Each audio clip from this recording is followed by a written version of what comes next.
Alright. Oh, many on there. Alright, so, hello everybody. Welcome to stream. That went off a little well. Anyways, checking on something real quick, because I think my eyes are so frozen. Ah, my eyes. I was over there messing around with some settings. Give me a sec. Smart Wing, they call it? Or auto blink, probably. Oh, right, okay. Okay, that fixed it. Anyways, fuck. So anyways, so we're gonna be doing this new community map set that, the Shadow Zone community did. It's Chasm the Rift. They call it SCAMP 2025. SCAMP, basically. And it pretty much, unlike the other add-ons that came before. Oh, shit. Did my webcam just kill itself? Oh, never mind. I don't know what did that. Anyways, so basically, unlike the other add-ons we saw before it, like Grim Baruff and Cursed Land, let's just say they added more content, basically custom models, I think additional enemies as well. Only disadvantage though is that we're gonna be playing that freaking thing with a remaster. Sadly, one that does not have the y-shearing, and that's sad. Crying noises. Where? But I guess I can kind of see why they did that. Anyways, looking for my copy here. So I imagine we're just doing this on my main PC. Yes, my main computer. Let's do it, pretty much.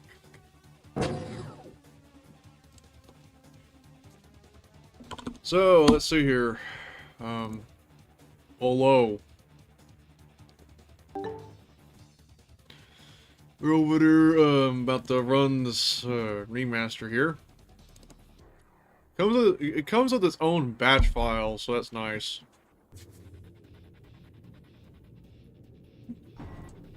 Oh, shit, I realized it's way too wide. Very wide. Let's fix that. What the fuck?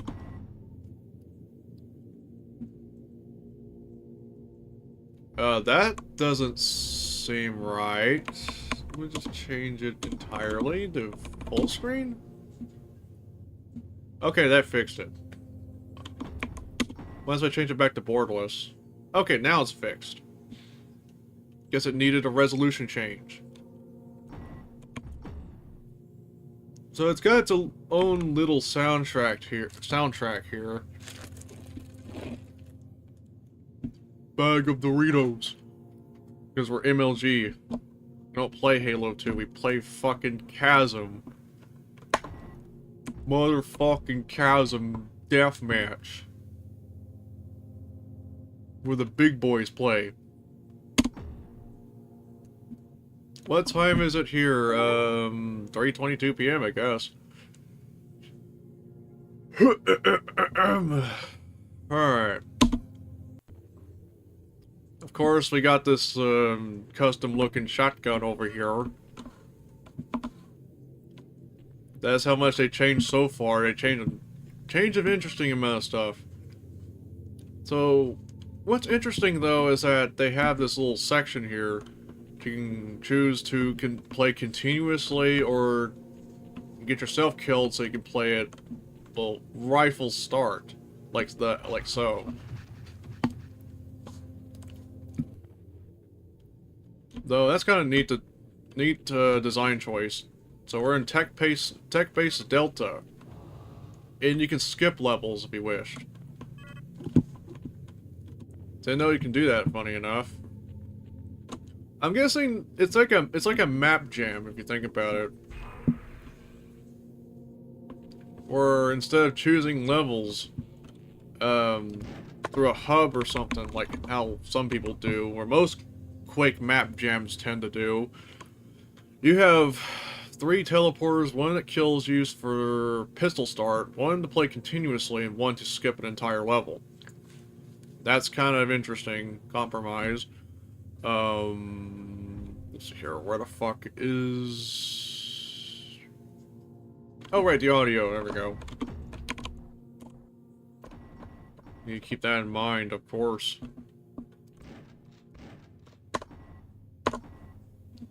If it's too quiet, I guess let me know. Though it probably my voice is probably better to be heard anyway in a live stream. It would have been funny if you got yourself shredded just go walking into that, but it's probably there for decorating. You had to put details all over your map, you know.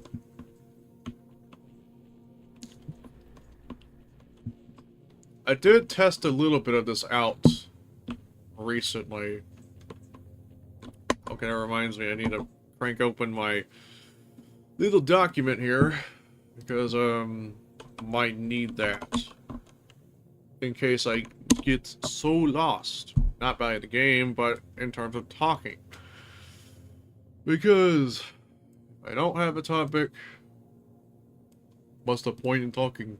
But then again, I like to talk about the game as well, but I like to have extra talking about other shit. Now, I do find the fascinating part, which is, oh, I think you can clip through that too. I don't think they had collision in 3D models outside of the floor or ceiling, maybe. I don't know if it's like a limitation with the format or something that hasn't been been discovered. But then there's also collision from the floor and ceiling, as you can probably see here. You jump over there, but in the sloped area, you can't even go up there entirely. So you're just bumping as if it were not a slope. And there's a little bit of, let's say, texture freakouts. I'm guessing it's probably because of the 3D models. Oh yeah, it reminds me. Do I have pixelation on? We definitely need that as a compromise from having no y-shearing. Which is lame. Say what you want about it being disorienting. Should be an option regardless.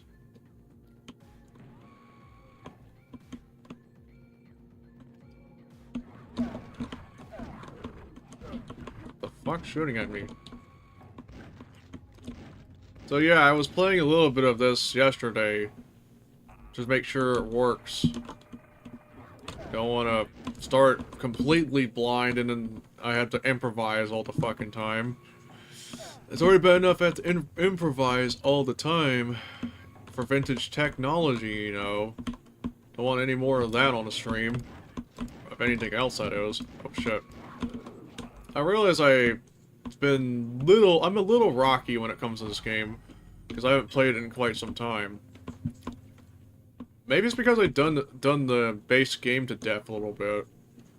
I mean, last time I did an actual playthrough was, I think it was like 2 years ago. Just for making a video about it. Ever since then, I haven't really touched anything else that much. I did play both of their add-ons, Cursed Land and Grim Baruff.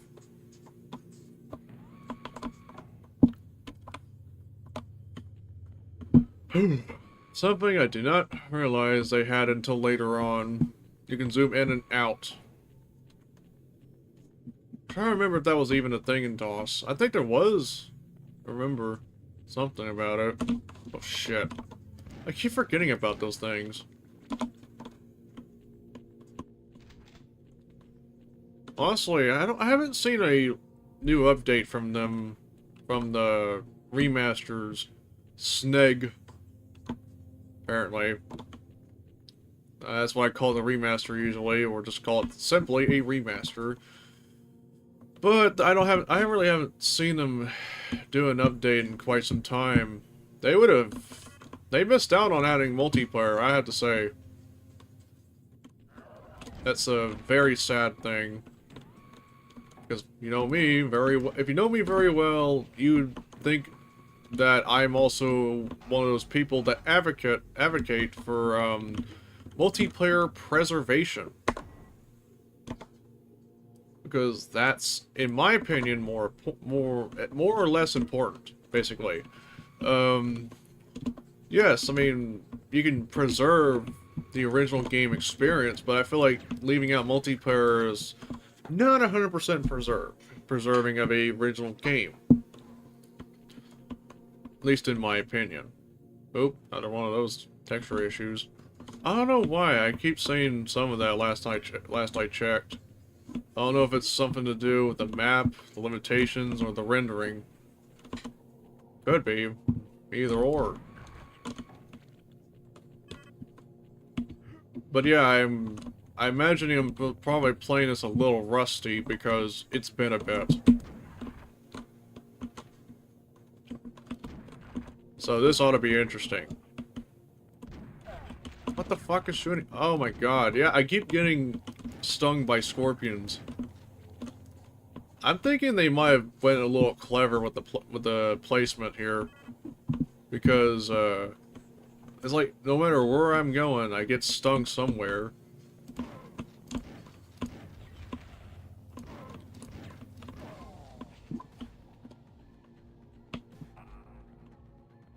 But they say, like, rifle start is recommended, so maybe we'll go with that route, just to be more on the good side of playing through a game and then praying to God something ain't fucked up. But then again, this is made by the community. Who knows? Because at least unlike a commercial game that might have issues, this could have potential to be fixed. All it takes is reporting the issue, and then someone will probably take the time to fix it and make up a new version. Oh fuck.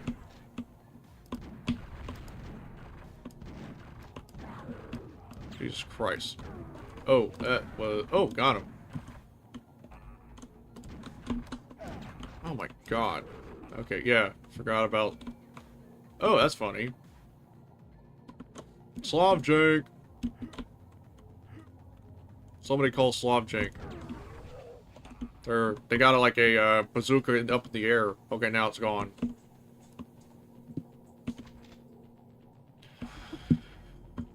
Bazooka! Fuck.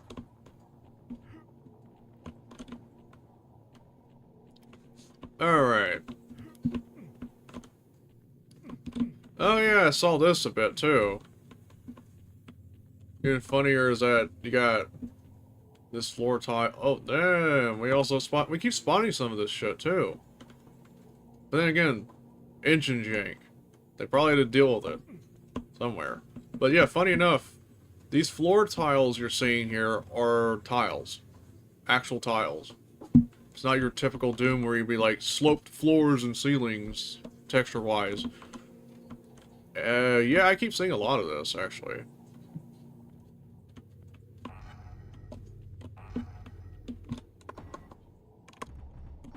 Yeah, I want to make sure I save before I get fucked. Just to be on the safe side. Last thing we want to start over from the beginning.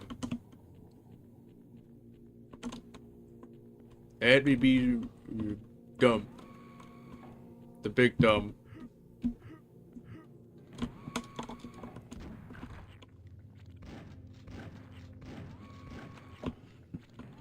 Yeah, maybe my skills will probably pick up eventually. Like I said, many times right now, it's been a bit since oh shit. I think that's where I left off a little bit when I was testing. Like, I was roaming around and all of a sudden, fucking missile hit me right in the face. That's why I was about to hit that switch too. Okay, they're definitely doing it with these monster closets. Oh, that was a good one. I've heard about the dismemberment system in this game being chance-based. I mean, I guess I don't blame them. This is a limited engine. You know, they had to work with what they got, be very creative, and that's probably something we've been missing a lot, mind you, in many modern titles. Because yeah, our hardware, we have access to a bunch of cool engines. We got all the modern hardware, the powerful stuff. Then they easily neglect optimization in the process, or maybe they're just lazy. I don't know. I mean, that's probably why some games we get aren't like, they're so demanding because they choose not to optimize their crap. It just not good. Why would I want? Oh crap. Like, I don't get the point in, like, you know, for example, trying to ship a 100 GB video game. Why would the size be that much? I mean, they'll probably, like, say, because the graphics keep getting realistic, but you keep forgetting about the optimization, you know. Lame. Like, bro, I mean, have you looked at Blender and what people can pull off? There's probably people over there, like, you know, in terms of baking, they bake a model that looks like a high poly model with less poly count. They probably go from like 5,000 vertices to like 900, and it'll almost look like the same damn thing. Take notes, AAA developers.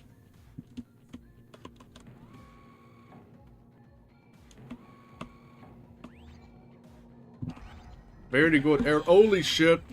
They put them right in there. Stun the shit out of them.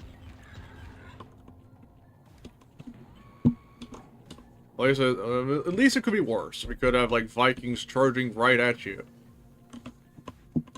Like that one fucking area in the base game.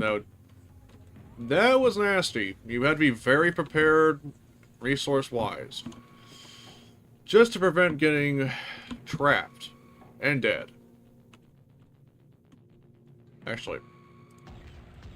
It would be funny. Imagine if we just had, like, shootable... I mean, we had shootable switches, I think. Imagine that being a shootable switch. That'd be funny. So I hit a switch right here, and then...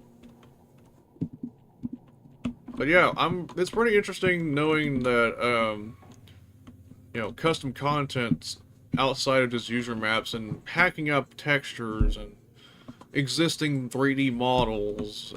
We got past that now, thanks to, the efforts done by the Shadow Zone community. They went to the point where you can basically make custom 3.0, you know, .30 model files. I think they got to a point of animating it, if I'm not mistaken. So we're definitely eating good when it comes to this game and modding. Oh, Jesus Christ, I'm low on health.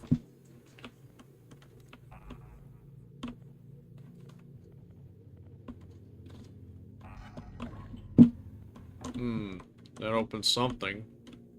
Oh, okay, that's interesting. I didn't know they can do... I don't remember you can do that, lighting effect stuff. Maybe it's just me, I don't know. It's been a bit since I actually played the base game. I'm not sure if they actually took the time to utilize that. I know they definitely had a heavy use in 3D models when it comes to the level design. That's why the game's so clever when it comes to the design of it. Bro, this is like Quake. Then you realize this is probably just like, almost like a raycasting type of tile-based engine with a little bit of interesting shit pulled on top of it. You know, almost like you took Wolfenstein 3D and then gave it angled walls, despite actually being a tile, except you're turning tiles into vertices and just connect them together, and on top of that, 3D models plastered on there, left and right. It's very clever shit. Especially from 1997. sadly, it's more overlooked because of the fact that this is around the era that games like Quake start coming out, and you got the rise of 3D acceleration. Why bother playing games on the software renderer when you can basically get extra performance getting a 3D effects voodoo card? That kind of craze. And I guess I remember people criticizing the game for the lack of 3D effects support. Though, at the same time, wouldn't they even have money to get 3D effects API anyway? Think about that. I mean, you probably have to license their API or something just to get that implemented into your game, you know.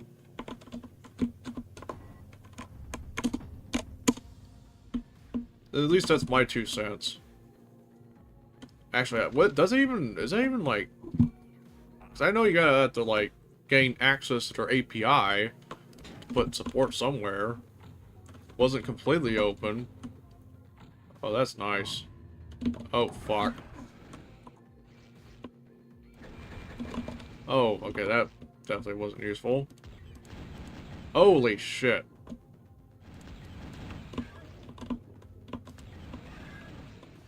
Okay, that nearly killed me.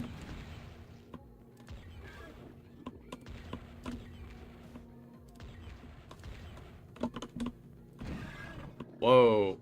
Okay, I need to find health packs. What the fuck? A little start there. Oh, need to find a red key, of course. Alright. Oh, it's right over here. I just have to get those things out of the way so I can grab a hold of it without getting any more health wiped out. So, that doesn't look like the red card, but I'm assuming that might be the red card. Yes, it is. Okay, second level.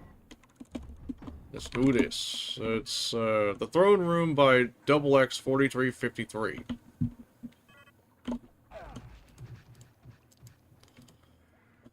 Yeah, let's try that recommended tradition. Rifle start. Let's do it. Because apparently they made it like that. This is beer. Oh, shit.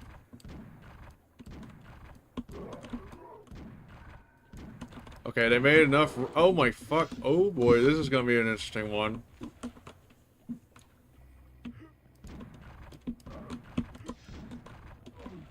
Okay, trying to start a little bit in fights here. Because there's a strategy here. We don't fucking unload all of our ammunition, you know. Oh, that killed him. There we go. Something you don't see all the time. Monster infights.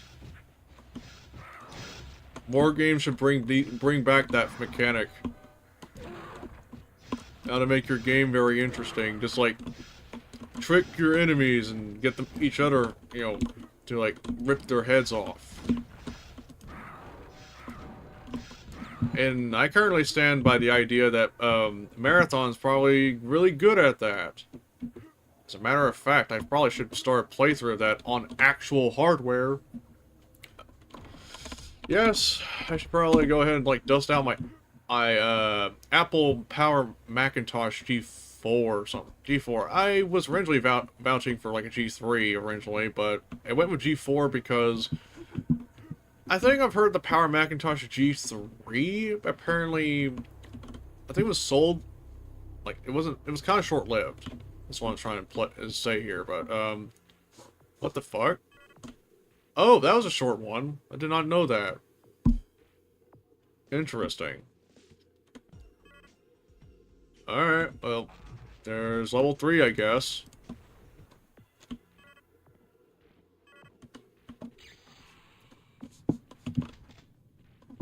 I didn't know that level was pretty short. Okay, it's probably another one of those tech-based looking levels.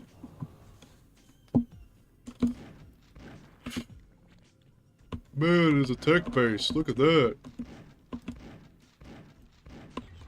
Yeah, how much you want to bet this is probably not going to be a multi-parter? Because, you know, if the level gets so confusing, or if I run out of time, or longer than expected, yeah, you could imagine having a multi-parter. But just in case, if I complete the whole thing, I don't have to rename the title, adding a part 1 on there, or even the thumbnail even. Which, most of these thumbnails I usually generate. Yes, they're generated through Python. I mean, it's more automated. So, oh, look at that. Yay, more texture weirdness. So weird, man. At least I got the shotgun. Holy fuck. Yo, they're even more deadlier if I play this on the hard difficulty, but I don't think I am. Actually, I'm not. That's one of the ways to tell you're playing on the hard difficulty is because some of these projectiles the enemies throw at you tends to be homing. So they're locked onto you, and you have to like really make sure you have cover. Because if you don't, prepare to get hit. Okay, I need to find a blue card.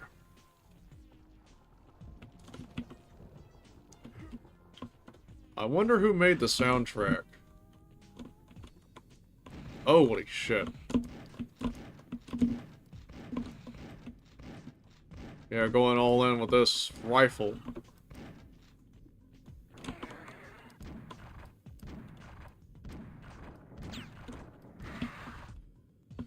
Man, I wish I could be playing this with y-shearing. Oh, we need a green card for the Switch. The Switch. At least that Switch don't cost $80. Holy shit. Okay, scratch that. The key card. For the Nintendo Switch 2. More like. Because that'll probably cost you $80. Maybe higher, because I guess game prices are trying to increase for some dumb reason. It sucks. Makes me want to go sail the 7 seas even more. Yes, I'm an advocate for that shit. Fight me. Bro, what the fuck? Did that just get stuck there? What the fuck? Okay, that's not good. I gotta get rid of that, though. Hold up. Let me do a save real quick, because I think this is not a good spot. Yeah, it's trying to shoot something, but it's stuck. Okay, now I got it, right in the leg. What the fuck was that? Though I do like this area a little bit. I mean, it's like, you slap the 3D model on there, and it's like...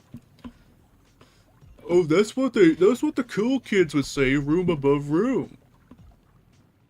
Nope, it's just a 3D model masquerading as room above room. It's crazy.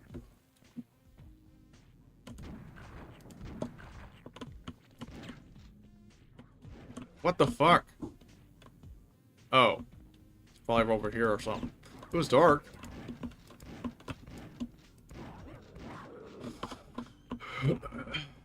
What I gathered, though, apparently the add-on told you to turn off tone mapping, which is... I don't even need it anyway. Apparently it's because of custom textures being used. Oh my god, they went and opened fire right as I walked by. Okay, I need to find a green card. Can we find the green card? Let's find out. Oh, that was dark. Oh, yeah, that went towards me there. Oh. What the fuck?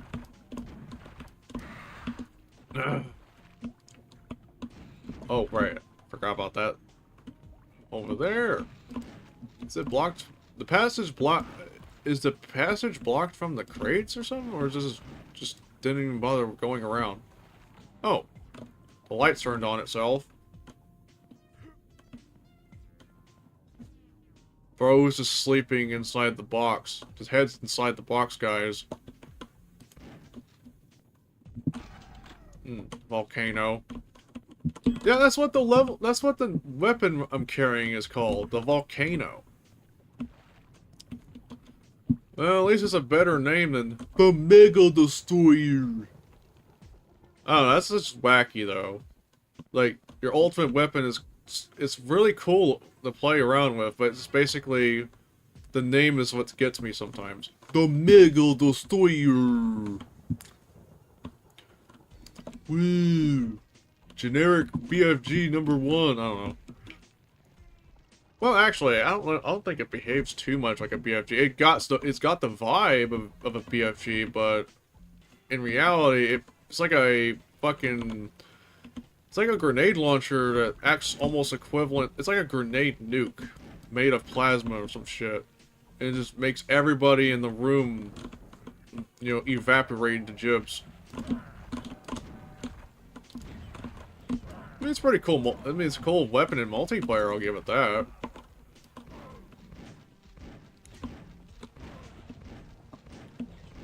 Though I don't think many people play Chasm multiplayer as much as I did in DM Club. Because I mean, occasionally we do that multiplayer, that kind of multiplayer on the DM Club. What the fuck? Oh, yeah, that's another thing there. Oh shit, they could have got me with that instead of a hit scan rifle here. Trying to get a hold of that. So I don't... Oh, okay, I'm getting some of those, you know... Oh, okay, they almost started firing. I'd have to make a run for it. But hey, it could be worse. If I play this on the hard difficulty, that's more likely that missile's going right in my face. That won't be good, because that's like... death. Holy shit. That's a monster closet. That is a monster closet. Ow. Ow. I'm gonna guess that switch activates this thing here. Yeah, it does. Okay. Very straightforward, I guess. Reminds me though, I think tomorrow, or maybe on Thursday? I think it might be tomorrow or Thursday or so. I'm set to finally finish off Hexen this time. I was gonna wait another week to do so, but I think I'll probably want to get that over with by that point. This time I'm probably gonna make the move to... I was originally gonna say about DOSBox, but I'm gonna see if I can give PCEMU a try as well. Mainly because of the fact that my VTuber stuff is on another PC. Just for the sake of offloading resources. Yes. A dual PC setup definitely is worth it to me.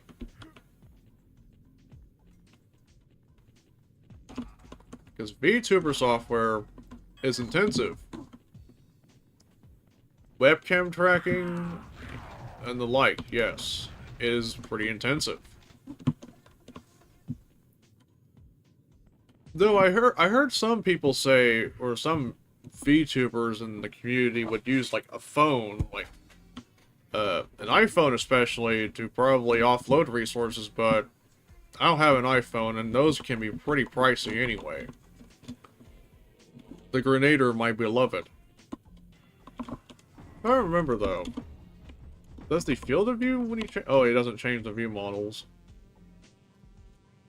But I still stick to the 75. Because I don't see a high advantage outside of, I don't know, if you're one of those people that like to play like it's Quake, which doesn't make too much sense at all, feel free. At most, I probably play it at like 90 field of view anyway.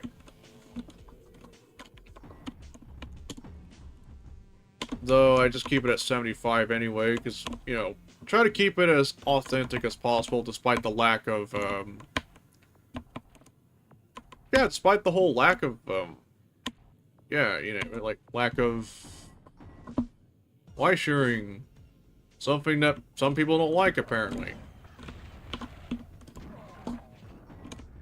Though, I mean, I guess I usually turn off the scale. Usually. Scale of the HUD. Blue key accepted. Yes. Whoa, what was that? Oh. I mean, this game makes sense without auto run sometimes, if you think about it. Not a game you be guns blazing in, obviously, because if you keep running around like it's Doom, those hit scans are easily going to register on you. Not a good sign if you do that. Oh, yeah, and they start opening fire right as they see you. I mean, it could be worse. I mean, Descent's pretty much really fucked up with hit scanners. Just ask the Class 1 driller. And Descent might be one of those games I'll probably play after Alien Invasion or something. I did say that after Hex and Jazz Jackrabbit is next. So, yeah, stay tuned for that.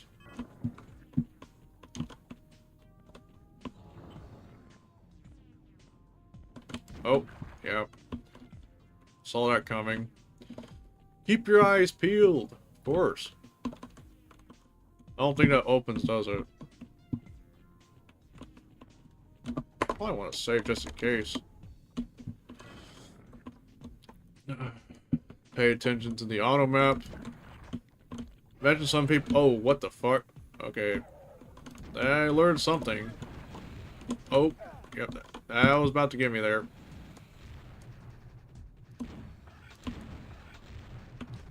You know what's interesting though? Because I see the rockets. They should have like create a flash. They're like explosions without any lights, and that's fucking weird. Oh boy, that's dodge fast. Holy shit. Okay. Oh, I activated the switch. Okay, that was a good one. I have to say for sure. A good rocket is a good rocket. I mean, good thing I always like is a good rocket. Good kill. Yes, we are chasming or chasming. Yes. Hello. Welcome to the stream as always. Apparently this is a new community map set. And get this, apparently you can like do rifle start basically. I mean, the term for a pistol start is pretty much standardized at that point. I'm just used to, like, when you play Doom, people always bring up pistol starts. But when I talk about games like, Unreal, which it don't have a... Well, actually it has a pistol, it's just called Dispersion Pistol. But then you got games like Chasm that have the rifle. Or Blood with the Pitchfork. You don't say pistol start, you probably should say pitchfork start or rifle start. It's interesting. Okay, I think this might be the teleporter, is it? Yep. 4th level, The Box Factory by John Halo the 4th. And of course, this is the interesting part. You can either continue with this, continuously.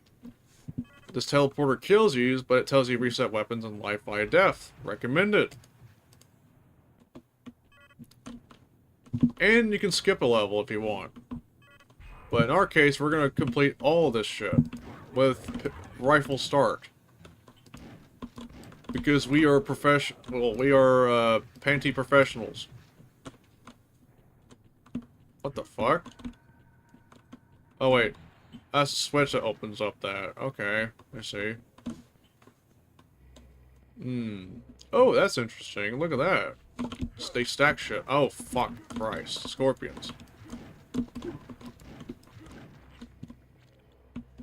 Alright.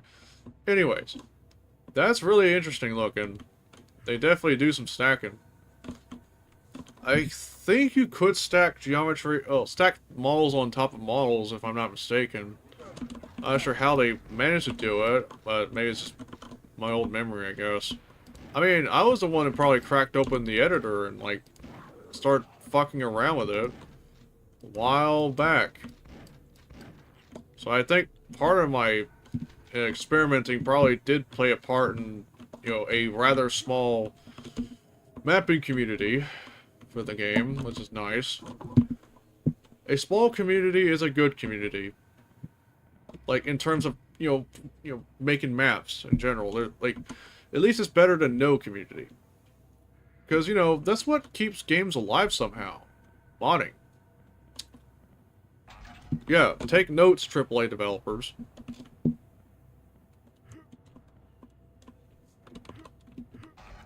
People always neglect the modding.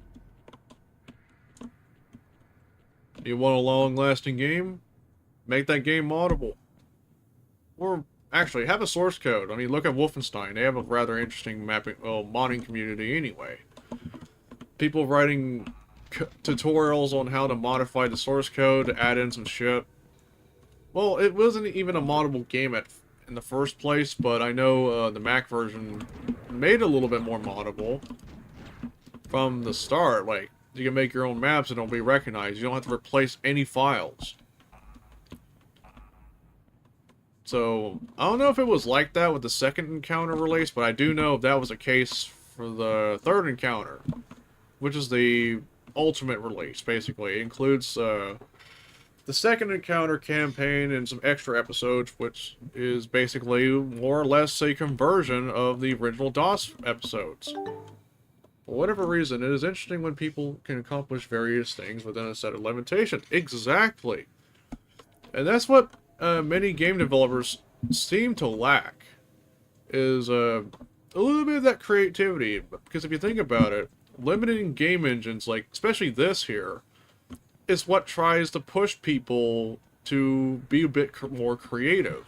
Maybe instead of just making an entirely new engine from scratch, what could we do to improve this engine and its level design? Easy. Well, not easy, but it's more smart thinking is what I'm trying to say. Like, in some cases it might be easy, or in some cases you might take a lot of experimenting. What could you achieve on such a limited engine, And that's probably one of the things that I liked about was some games like Rise of the Triad, and even this to some extent. Because, well, not some extent, definitely. Because both of those games run on limited game engines. Very dated, mind you. Yet, people find ways to make it interesting. And, that, and also I feel like people need to start working on, like, potatoes instead of just using their modern PCs to make something, because that's where you end up missing a bit of the optimization. Ooh, what's this? See something go through. Oh. Okay. These are some fake-ass boxes there, or crates, because they're made out of cardboard. You're lucky they super glued it. I don't know, like, that's kind of funny, though. I mean, I've seen a bunch of texture weirdness all the time with this, so as of late. Like, certain models having some weird effects when you look around, which is, I mean, it's to be expected, even in games like Quake, because if you have, like, geometry placed at the same, almost at the same spots with different textures, of course you're going to have that effect. That's the effect I'm probably referring to.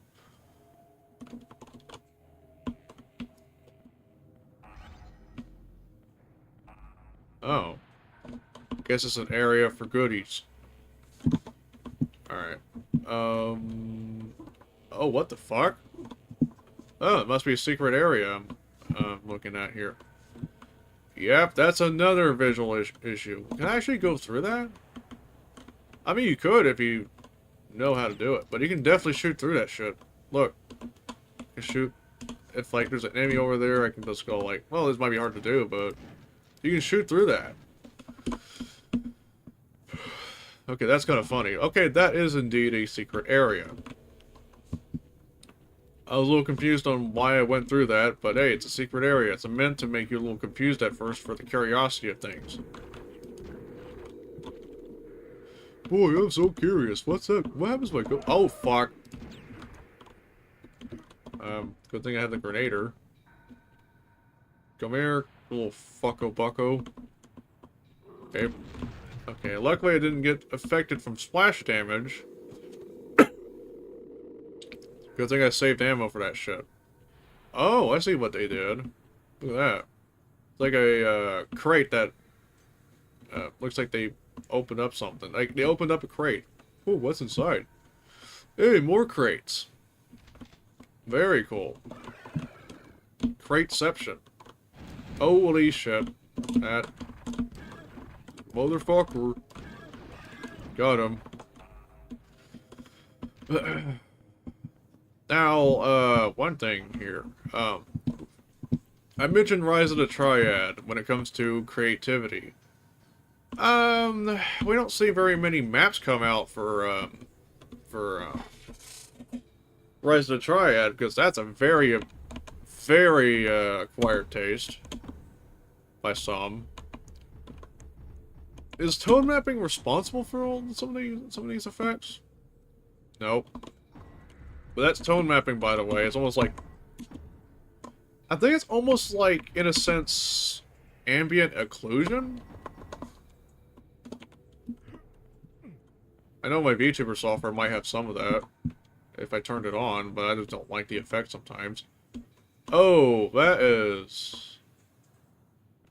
That need to be checked out, holy shit. Did I go through that? I'm gonna make notes. Yeah, they might want to fix that in a future release. That's a little odd. I don't know if they can... Take that, you little butcher fucker. Oh, that looked like that was having a spaz attack. Oh. Oh! Oh! Butcher butt. Find better. I will butcher you with a thick butt. That's what she said. Oh, fuck. Rise of the Triad, interesting example. Fairly, of sideways development, if that makes sense. The way I describe Rise of the Triad's development is that apparently it's like a bunch of dudes having a good time developing something. It's funny because, like, they're making a game because they want to have fun with it, not make a polished, not exactly to make a competitive polish, well, by competitive I mean market. It's just like a bunch of people having fun with ideas without worrying too much about if this will sell well. Well, granted, I guess at the same time, they took a dated engine and hacked with it so much that it looks interesting. It's amazing that they went ahead and, like, made something a bit more advanced with a somewhat dated engine like the Wolfenstein 3D engine, and we're talking about an engine from 1992. Because by 1993, we have the Doom engine. So, it's very interesting. But speaking of the Doom engine, even that can be looked at in a more clever sense too, when it comes to being creative. All it takes is limiting yourself to the vanilla engine. Now we do have, well, we do have something like, Boom, MBF, DSD, well, DSDA also has like UMAP, which is also a thing in GZ Doom. By the way, GZ Doom is only good as a game engine, or just specifically a mod that is made... Oh. How did that not slip in? It says here, cannot read file or file is empty. Sound/explosion or some shit, or exp3_1.pcm. You might not see it, but... Oh, well, thank God it does not crash. I would have been on that like hotcakes, telling them to fix your shit. Gotta fix your shit, you know. Okay, this is definitely Power Slave. I can hear that. Reminds me, I should probably play some Power Slave on stream one of these days. I have a game backlog, you know. Yeah, it pops up this error every time I load the level, so... Okay, Rack00. Oh, you're right. One of the map designers for the previous projects I've talked about. So Well, let's go ahead and get started. They put medieval people in Egypt. Holy shit. The Punisher in Egypt. Well, after all, this is a time travel kind of concept of a game anyway.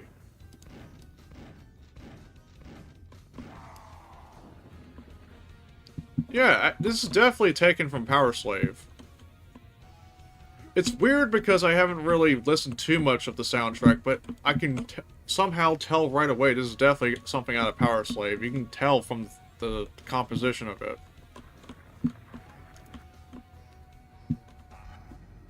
I don't know how, but either way. Oh, this looks interesting.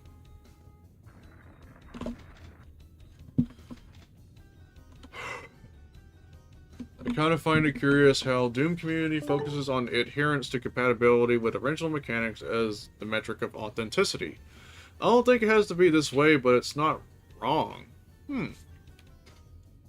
Yeah, when it comes to, there's like, on one hand, you got GZ Doom people where they like to push the Doom engine as like its own game engine, but they are kind of hot garbage when it comes to keeping its compatibility with the original game. God forbid you start playing that game with texture filtering. That is so fucking vile, in my opinion. You can do it, but I don't like to see it.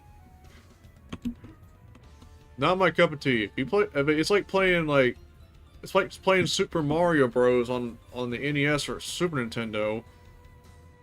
Or, actually, if it's Super Nintendo, it's probably Super Mario World. It's like playing those games, but with texture filtering. It makes it look so blurry. And I'm not talking like scan lines or CRT filters. No.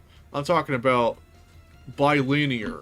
Like, bro, this looks like Super Mario 3D FX edition. I mean, funny enough, Mario 64 also had an unofficial port to 3D FX, but still.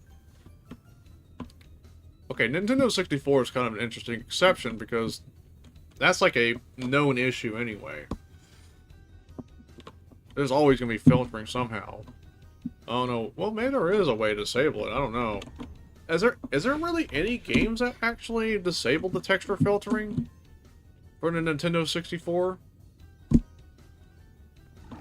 I'd like to hear about it. Holy shit. Okay, that got me there.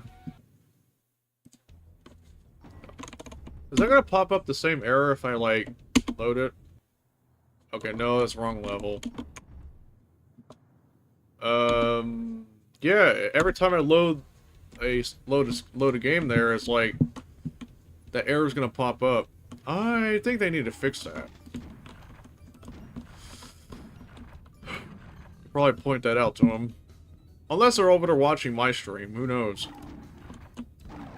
If not, they'll probably watch it later. Probably.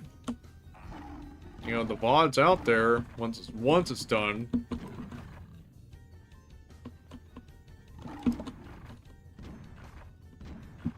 You know what's interesting, though? Because it's like, I'm looking at this now. This looks like it could be something out of the woods. Or a cave, actually. Oh, I'm entering a cave. It don't look like a realistic cave, but it's actually an imitation of a cave on a limited game engine from 1997. You know what's funny, though? This engine had been in development since, I think, 1994, probably 1995, from what I've heard. So that's interesting as well. So it kind of further explains, oh, this might be a timing thing when it came out too, even more. Because, you know, Quake came out. Holy shit, I got myself cornered. Ah, fuck. Bastards.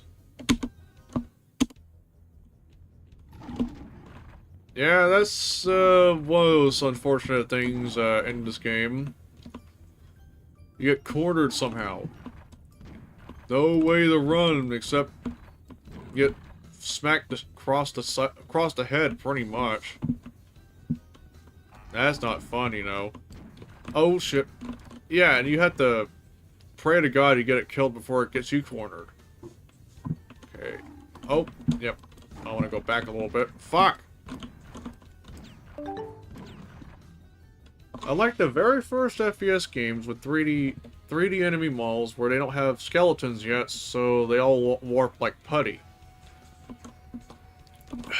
The first game to use skeletal animations, yeah, I think Half-Life was one of those games. And that came out the same year as Unreal, and Unreal did not have skeletal animations till later on. Which I guess is around the 2000s or something, like, early on, I think. Because there's a PS2 port of Unreal Tournament that utilized skeletal meshes.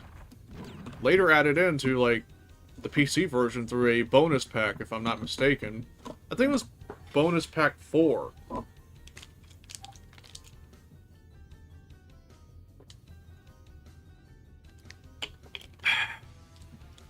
Yeah. I think that's bonus pack 4, of course, so... Oh my fucking god, I fell to that trap again. It's that spot. What the fuck? That's mean as fuck. Really mean. It's like, they put it in a spot that was so easy to get cornered. That's real mean there. Rax.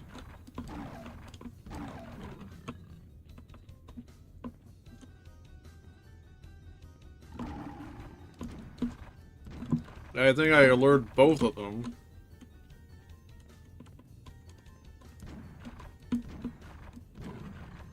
Do I have other weapons besides the shotgun? No, I just only have the shotgun. Oh, I got its head off. Good. A good head is no head. Okay, that's even funnier now.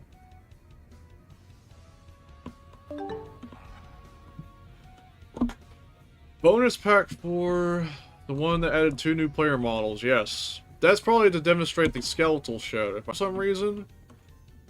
Oh, right. Typical disconnect, reconnect, I just noticed. Might get that all the fucking time, but I can't really do much about it. Though, I don't know if it's OBS. I'll have to look into it. Anyways, what I was about to say, though, is that, bonus pack 4... Yeah... They added some fidelity in there, but it's also been around in the PlayStation 2 version. They have more, like... They have a more different look to it, for somehow. Somehow, I mean, the PC version definitely has that... Oh, fuck. Oh, earthquake. What the fuck? Oh, they put more enemies in here. Alright, I'm gonna have to play this correctly here. Now, what I was saying, though, is that... Another interesting difference I will point out, too. The challenge ladder. You're not playing, like, free-for-alls before the last one ends in a duel. Every match in that ladder is duels. Damien being the first one, and it ends with Zan Krigor. It's very interesting. I remember getting somewhat far in there, too. Originally, but I took the time to revisit it a long while back, probably for a future video. And, apparently... Oh, shit. I was able to complete it this time. So it's been a long while since I've actually completed a PlayStation 2 title, although on an emulator. I remember really well that they added locate to ladder. Oh, lock. Was it lock or locate? I don't know.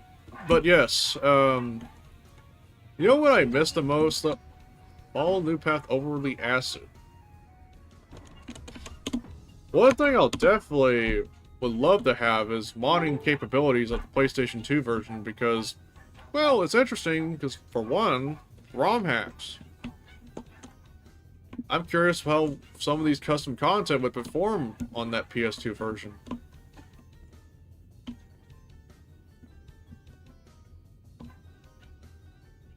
Oh, the one with 100% accuracy? Oh, damn. And surprisingly, I beat the whole thing on the PlayStation 2. Maybe it's because of the playstyle I had going around there. I don't know. Yeah, I had to control a map in one of the ladders. I think it was for either version. One of them. Because I remember, like, I had to control the map as best as I could, try not to die, because apparently, like, that was something. It's like a case of try not to die as quick, as much as you humanly can. Because you'll be set back very heavily once you're dead. Because they might end up controlling the map. And it's probably going to be a bit difficult to get back. Oh, fuck. It's hard to tell if they're shooting projectiles because it's not lit up. I don't know if that's like an issue with the remaster itself, because I don't remember seeing this.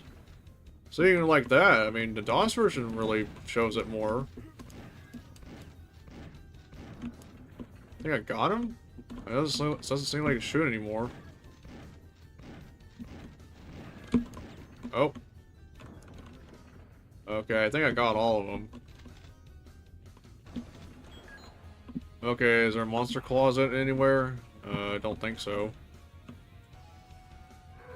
Oh.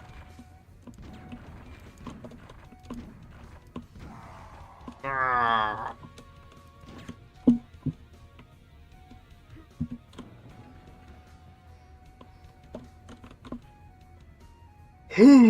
Holy shit. Maybe I'm noticing a little bit of cold symptoms. I feel like if we take the two competing titles, Quake 3 and UT99, had different approaches to better graphics. Oh yeah, and not to mention Quake 3 apparently has the requirement of 3D acceleration. You can't run that shit in software rendering without some hackery. And even then, it's probably going to perform like ass.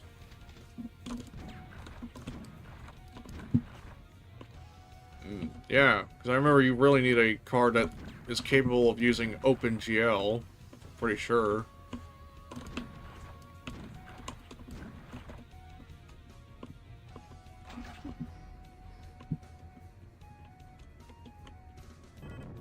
Destroy the pharaohs to find the locks. Okay. Oh. This shit.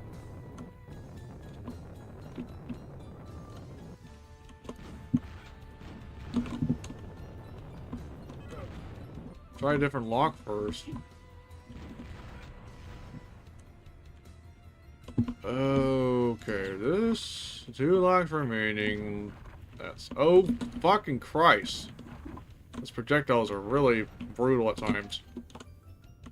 Oh my god.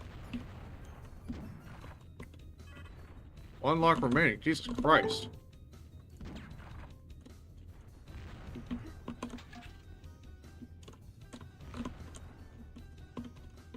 Okay, I've already activated it, have I? Oh, collect the key, getting it right fucking now. Holy shit. Woohoo. Okay, good time to save, I guess. Now I'm just starved for help. Oh, they walked through that. What the fuck?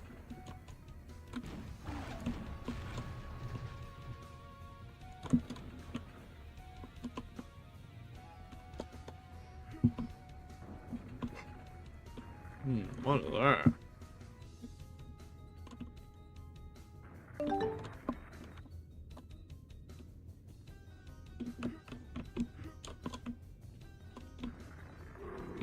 Oh, shit.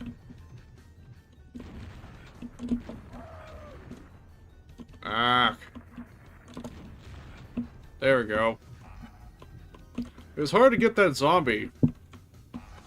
Screamers. Not loud enough. God. That would be fucked up. Imagine there's a Chasm mod. They replaced the zombie screeching noises with a screamer sound you would hear from a scary maze game or some shit. That would be nasty. Noise complaints would be filed.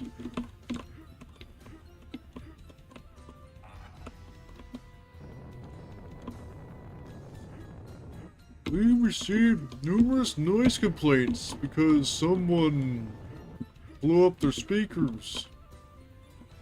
A very loud noise was heard around the neighborhood. Well, I was like, oh, geez, I wonder why.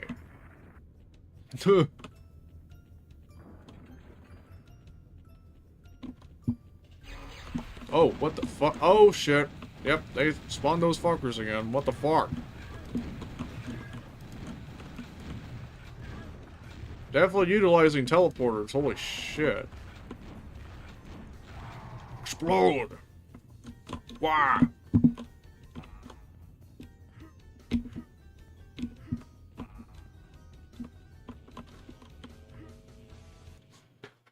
Another sound effect crap. What the fuck? I don't know why it does that. Well, it's actually missing something, so I guess...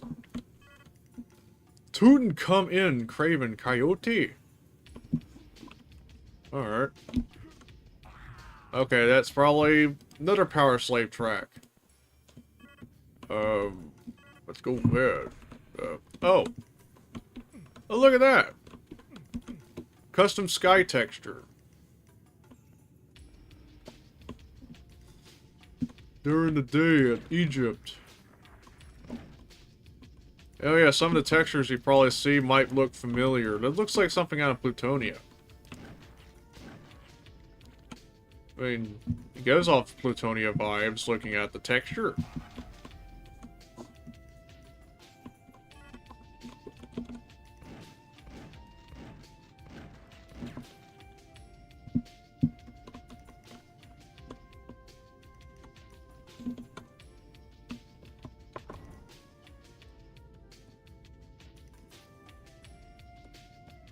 What the fuck? Oh, right.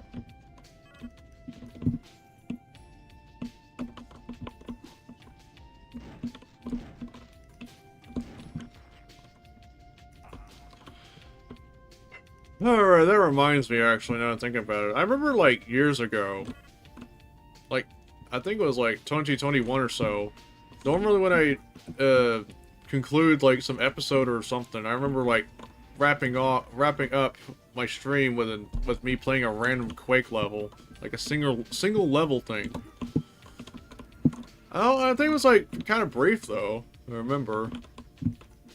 Though I remember there was a time period where I actually did what would be perhaps my longest stream I ever done. I don't know why or how I went about doing that, because I don't think that would have been as watchable. At least no, I don't think. The longest I ever done a stream, I think it was like between 8 to 11 hours at max. And I haven't done something similar since.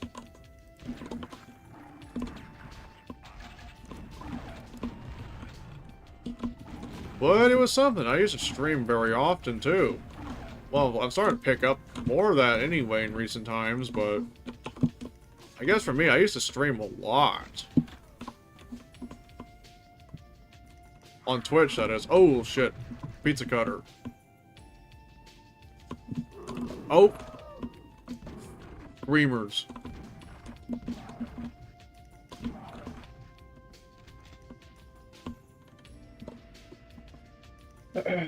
Oh, right. I need to read that one. Did not grow up with Quake 3 because its but its graphics kind of has that we doubled the texture resolution aesthetic. Kind of reminds me of Serious Sam. Though it's further developed than that. Right. UT99, on the other hand, sticks to somewhat smaller textures, but employs texture filtering and texture layering and other tricks that make it look more detailed. Right. Even low poly models also have like its own clever look and feel to it. If you actually texture it right, it looks very good. Not something that, oh, it looks like so dated, like the graphics are so dated, you know. But they put like, you know, because the thing is they put like a certain art style to it that makes it look really good, despite being a low polygon model. And that's probably why low poly models are probably done more often, because they're easy to do, of course, and it also allows You know, the idea of just be a little creative about it too, because you're not working with high poly models on a game that uses that kind of modeling limits anyway. Fucking, you wouldn't make a HD high fidelity ogre in the MDL format for Quake, you know. That's a limit they put on there.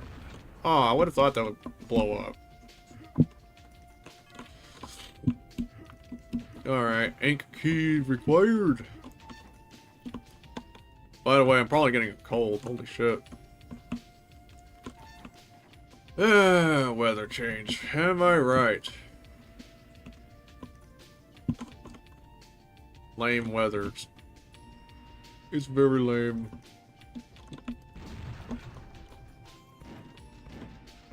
Well, nothing you can do, really. I mean, when you're sick, you're sick. At least ain't the kind of sickness I'm expecting that would, like, put you in bed for a while. That suck. Oh, see that over there. Not entirely comparable, but I feel like it's kind of similar. Every so often, CRPGs like realistic NPC behaviors. A selling point when the first game to do it was Ultimate 5 from 1988. You know, the funny part is I don't play very many RPG games, especially Ultima, but I've heard about Ultima Online. I haven't played that very much either, honestly. I don't know, it's like, every time I play an RPG game, it's like, oh, something, you know, I'd end up doing something else instead, because I guess it's like, I'm more used to the idea of the progression being almost linear, but there's probably some... Well, actually, it's more like the grind is what turns it off for me at times. Or just the chance-based nature of it. I tried to do a playthrough of Geneforge, and that probably didn't go well. It went alright at first, but then I landed myself in a situation that almost guarantees death. So I have to, like, make sure, I play my cards right. Otherwise, I'm going to have to start over. Or maybe I'll have to start backing up my saves even more so.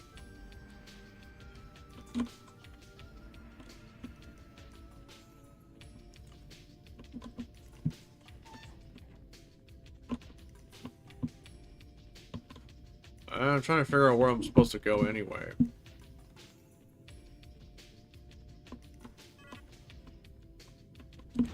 So I have to blow this up? Only in darkness will the Sphinx permit passage. Right here? Oh, okay. Thanks for the puzzle. I was wondering where I was supposed to go. I didn't pay much attention to that message.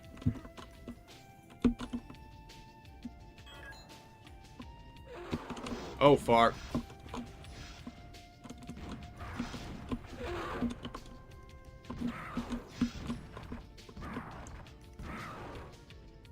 I think I remember there was, like, I said additional enemies. I've yet to encounter one. Weird, because when I was testing it, I ran into one.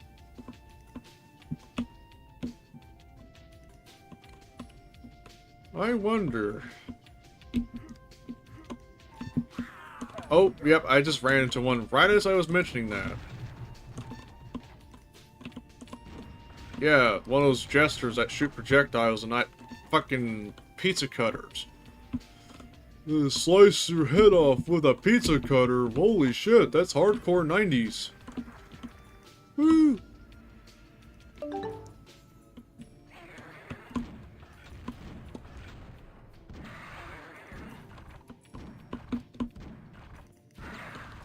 Of course, the difference between Ultima 5 and Oblivion is that Oblivion is a 3D game with physics and stuff, while Ultima 5 has sprites with four frames of animation running on the square grid. But they're about the same in detail and NPC behavior, and then most games don't follow up on it. Oh. So I take it the NPC stuff is probably just like, never like innovated enough, I guess. Maybe it's because it's kind of basic. I don't know. either way, I haven't really, like, played very many, RPGs to know as much. I should probably look towards playing through Diablo, though. So that's something that I want to do. It's a Blizzard game. I mean, Blizzard's probably one of my childhood things. Fucking Warcraft, Starcraft, Diablo.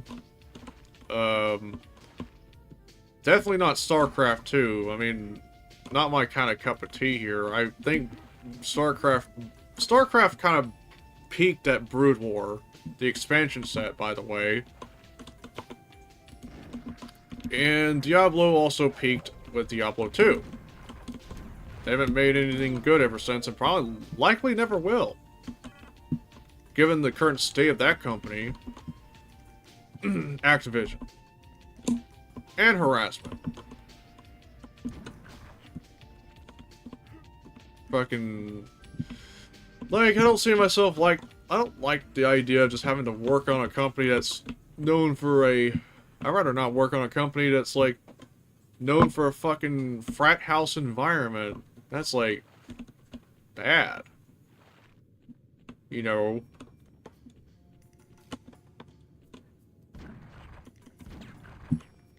At that point, you might as well just, like, get somebody to do a bloodbath announcer impression.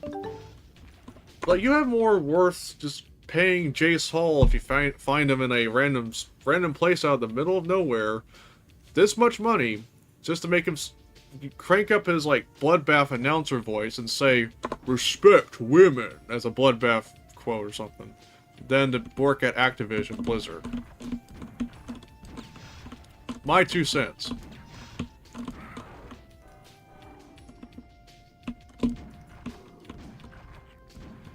Also, welcome to the stream, Solly.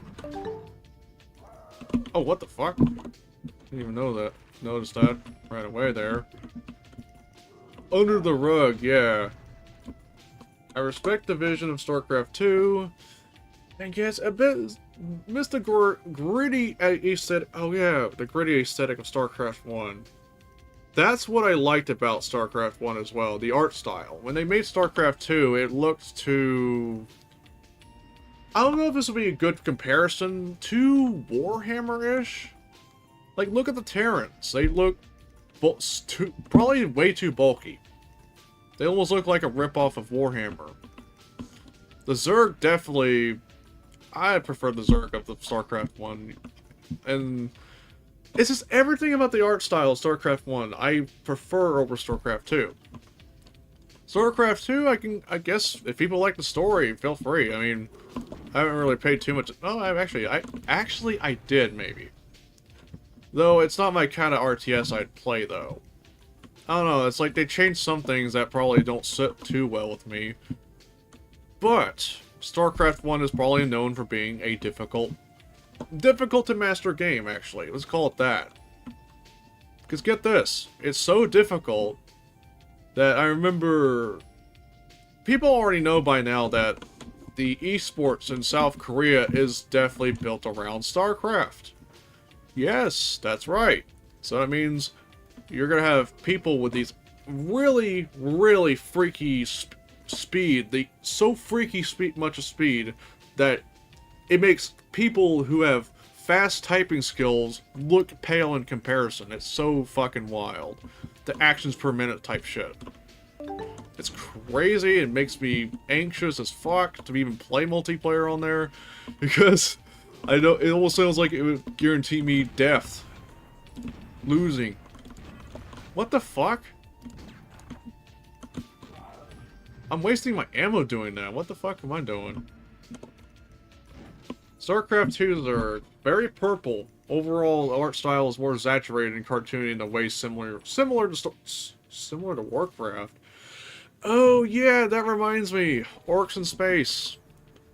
Bro, if they ever had imagine Night Dive doing a StarCraft remaster. Sounds unlikely as hell because they're more known from 3D shooter shit. But imagine they did something like that and then they make a vault. We probably end up seeing something similar. We might end up seeing the Orcs in Space build live, like, in action. We probably see footage of that, or screenshots that we've never seen before. Better yet, I wonder if the people at Blizzard, yes, that's right, the people at Blizzard, I wonder if they still have access to these old-ass models for the cinematics, the unused content like that Goliath they were making originally for Shattered Nations. Yeah, that was briefly used in StarCraft. The idea of the Goliath, yes, that was used entirely. But the model specifically, yes, it was briefly used in 1996. But they remade it. Redesigned it.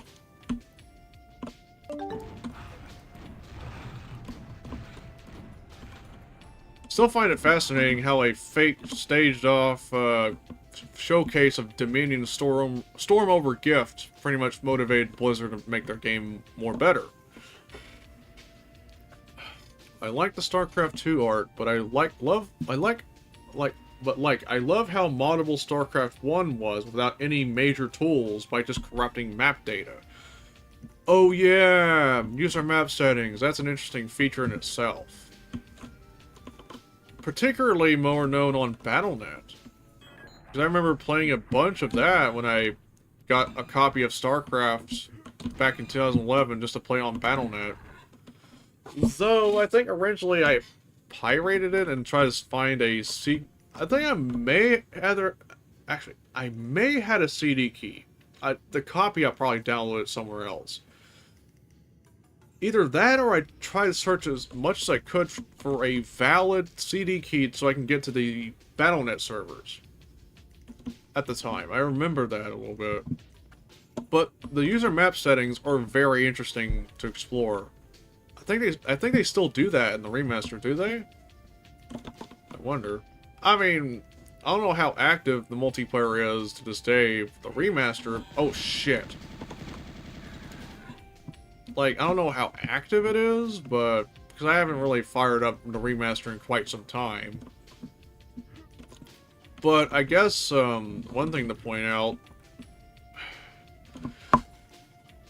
we have a poll going on at DM Club. StarCraft is in that poll, so we don't know if we're gonna end up playing that on Friday. Oh no, I haven't tried the remaster, but and also like multiplayer is way too sweaty for me. Yeah, I couldn't agree more. Couldn't agree more. I get a lot of anxiety trying to see if I can attempt playing a multiplayer match. If I do any multiplayer, it's probably going to be like with friends exclusively. But what's even more weird though is that apparently despite playing with a friend, people keep telling me I'm too good at it. I don't know why. It's like, maybe it's either my anxiety is through the roof when I try to play a public match, or maybe the people aren't just too good at it compared to me. Or maybe I'm not playing in a, not fairly matched or something. I don't know. And that's what kind of gets me a little bit. Though StarCraft will definitely get me smoked, I feel like. I think I might have a potential better chance with just, like, playing Command & Conquer, though. Because that's, like, simple on resources. Age of Empires, I'm pretty sure I might struggle a bit because of, man, there's a lot of resources I gotta keep an eye on. Gold, lumber, food, stone, all that shit. And that can probably set me off a little bit. Because I'll probably get my base invaded because everybody knows where the fucking... all the berries are at, you know? Am I just oh. Grab that. Where am I going? Oh, I have both keys. I'm just roaming around chatting up a storm.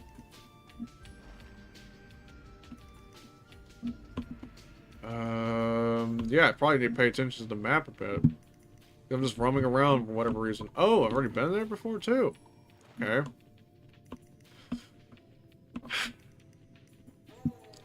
I think the only StarCraft campaign I've probably completed, though, is probably that Loomings, aka Precursor, aka Shareware episode. It was pretty short, actually. I mean, but it's the only thing I've completed. I remember many years ago, I think I took a crack at like trying to beat the Terran campaign. Like, I guess the furthest I've ever went to with that, I think, if my memory serves me correct. Why am I going around places? I don't know where I'm going, but yeah. Like, the latest mission I could imagine completing was either New Gettysburg or the Iron... Was it the Iron Hammer? I think it's the last mission, but I gave up on that by that point. Yes, the story of StarCraft's also very interesting in my opinion. And I'm not the type of person that focuses a lot on story all the time. I'm a gameplay person, but StarCraft and even Mega Man X usually have an interesting story that usually intrigues me. Okay, have I been to this part? Maybe I haven't. Oh, okay, no wonder. I was roaming around not paying attention to that area for a bit. I think I've come to realize the thing that I don't like about playing RTS with other people is that it's like playing chess blind until a battle breaks out and you see if the past 30 minutes was wasted. Yeah, that's one thing, yeah. You gotta pay attention to how fast you're doing. You gotta have build orders, you gotta do it as quick as you can to get some fighting chance somehow. And that... Oh, Maelstrom from John Halo. Okay. But yeah, RTS could be somewhat comparable to chess. I'm pretty sure. And chess is, as simple as it is so fucking competitive, I've heard. That shit will make you exercise your brain to know tomorrow. To no end, I mean.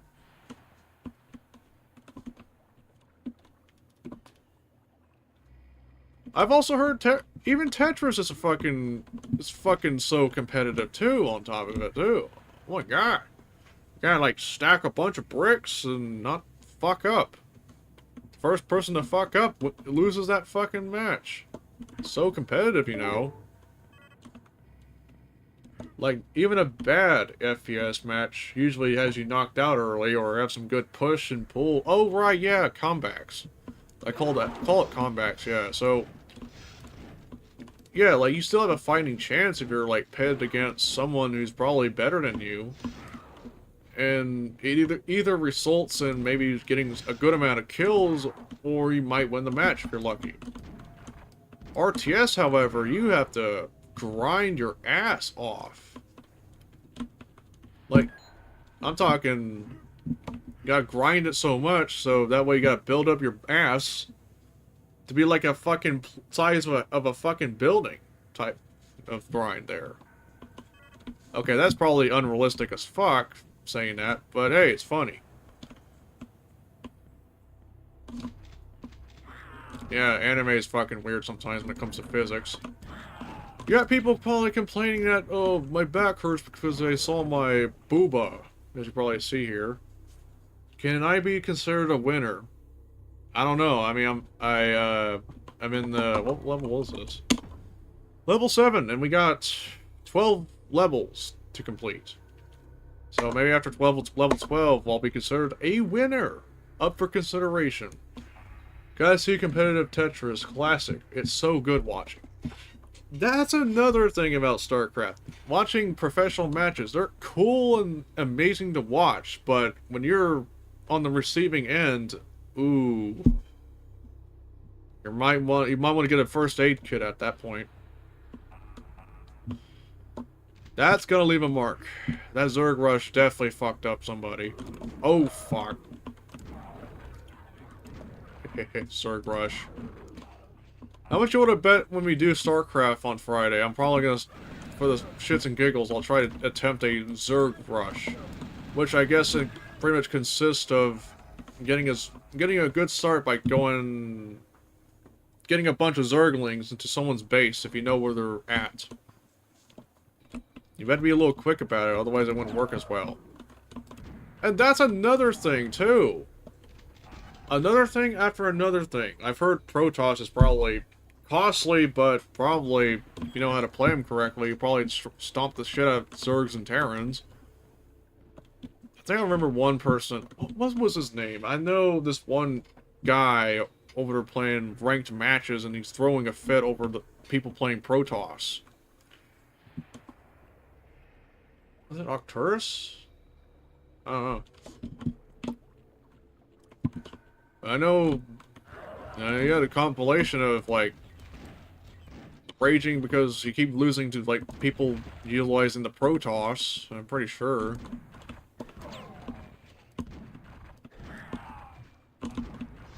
Gosh. And yet you see me over there at most playing as the Terrans, because I like Marines, I like to shoot shit. But Protoss is still cool to play because you got fucking... What are those turrets? Do you have a bunch of those turrets in your building? You can have, like... Those Dragoons are pretty nice. I mean, I like playing the Dragoons, and... Like, I've seen some clips where you'd be like, holy shit, there's a bunch of those fucking turrets, and... It's like a fucking mess. A bunch of units getting slaughtered by a bunch of those fucking things. It's all... Everybody gangsta with the fucking... With those fucking turrets until a pylon gets destroyed. Meaning those are, like, defenseless by that point. Is that the end of that? Let's see. Oh. Is there still more to explore at least? Because, that looks like it could potentially be end of the level. Maybe. Doesn't look like I explored too much. Fuck. Oh, what the fuck? Is that like a secret area? Oh, Scorpion's over there too.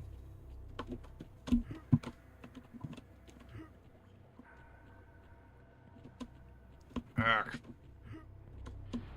Yeah, that's weird. I've seen a little bit of weird, like, geometry shit going on here. Because of, I don't know, I mean, chasm mapping is a little weird. Beyond. Oh, what the fuck? I heard something. Oh, wait.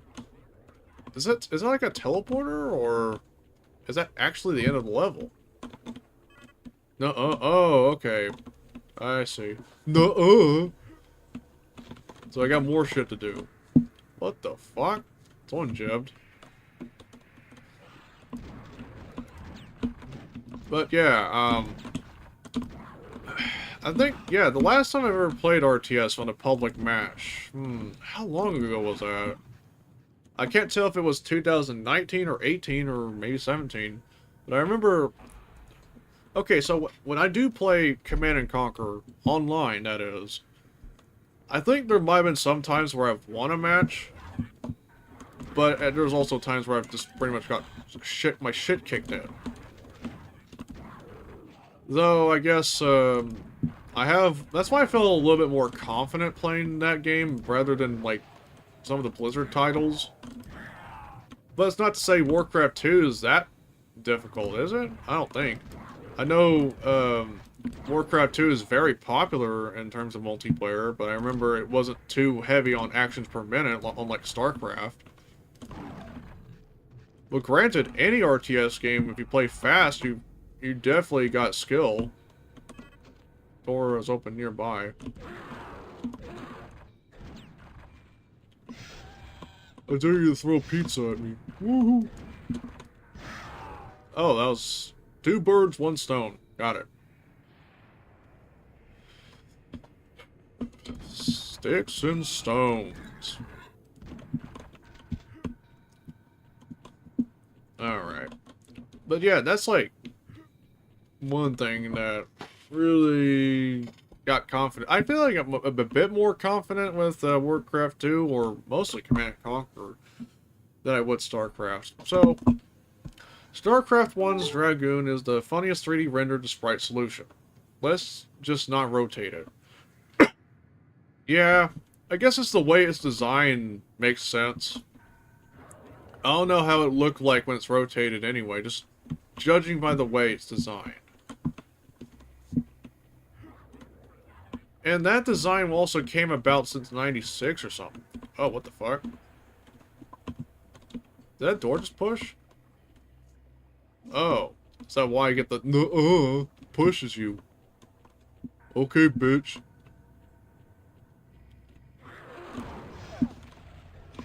Eat. Shit. And die. Ooh, that pizza cutter over there, that arm here, flung off towards me.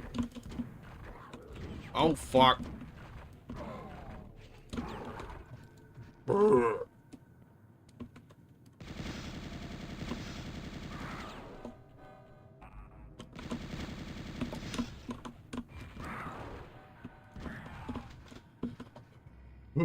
Okay, yeah, I definitely gave that jester a headshot from that far. That's, interesting. What do you expect? This game ain't fucking realistic. Well, behind you. Oh, thanks for a reminder. Video game text message.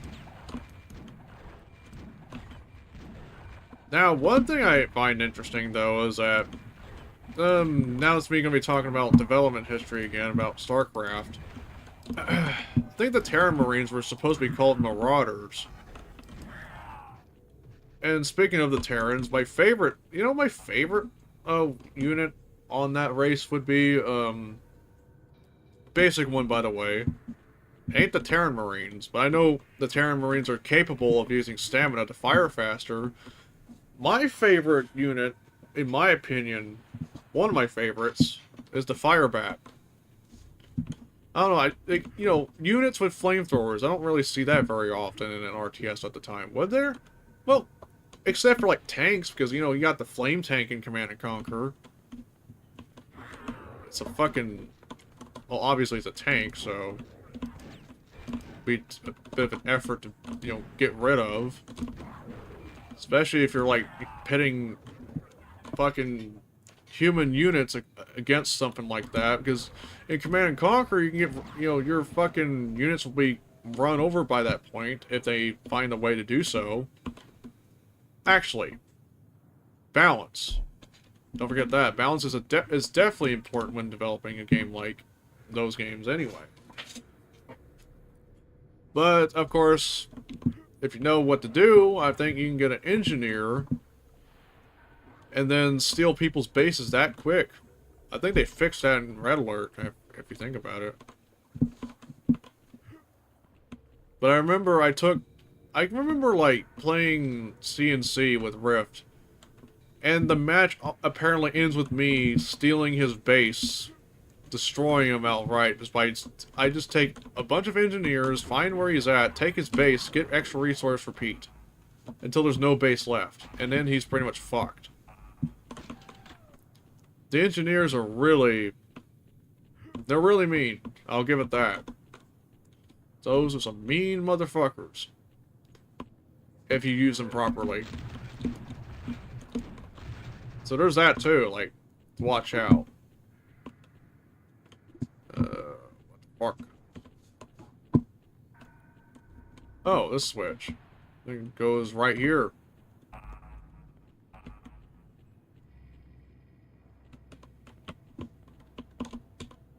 Welcome to Donkey Cult. Today we're going to be praising the Lord.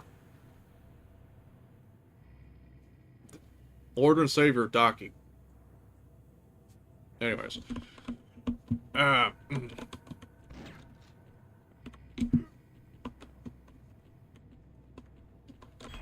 Whoa, I grabbed the key and I got teleported. Holy shit. Wow, that's epic. Anyways.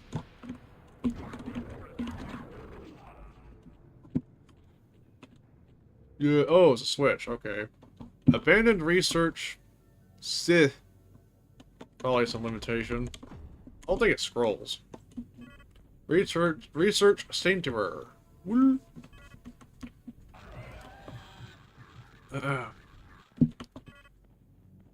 Alright. Oh, definitely. Oh yeah, that definitely reminds me of level 3 from the base game.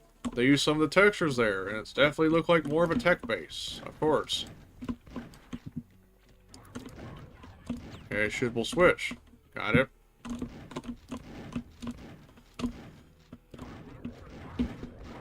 Maybe one of these days, since we talk a lot about StarCraft, I probably should try to explore more custom content for shareware version of StarCraft, because those are some interesting shit. Predating, well actually, it's around the time the full version came out, but I remember it took some... Okay, I recognize that track right away. That is unreal. My man, definitely got taste. Whoa. Damn, those alien bastards are gonna pay for shooting all these CRT monitors. What the fuck is wrong with you? But yeah, basically, I remember, like, the community at the time, they would, like, I mean, I guess either they didn't want to buy the full copy or they just want to be curious. They hacked up the shareware version, came up with some ideas, replaced maps, and made it so you can play as the Zerg.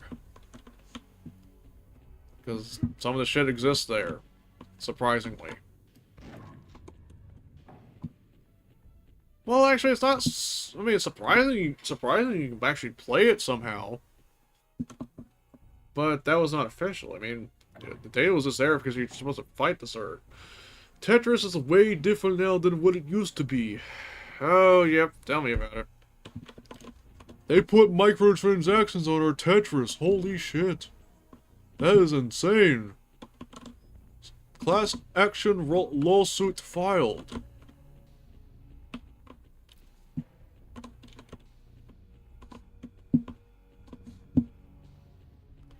Oh shit, I should have brought a pillow with me. Holy fuck. Upper back's a little sore.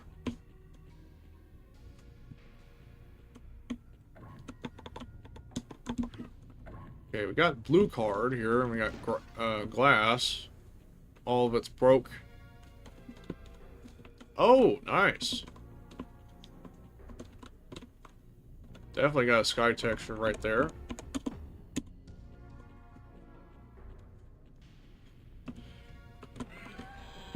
Oh, we're outdoors. Yeah, what are you gonna do about it? You're stuck there, punk.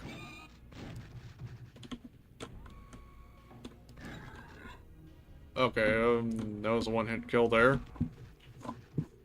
Nice. Clever! Very clever design here. Very cool. Oh, shit. Oh, by the way, have you guys heard about the blood refresh? Oh, what the fuck? Ooh. Okay, that's a reskin, is it?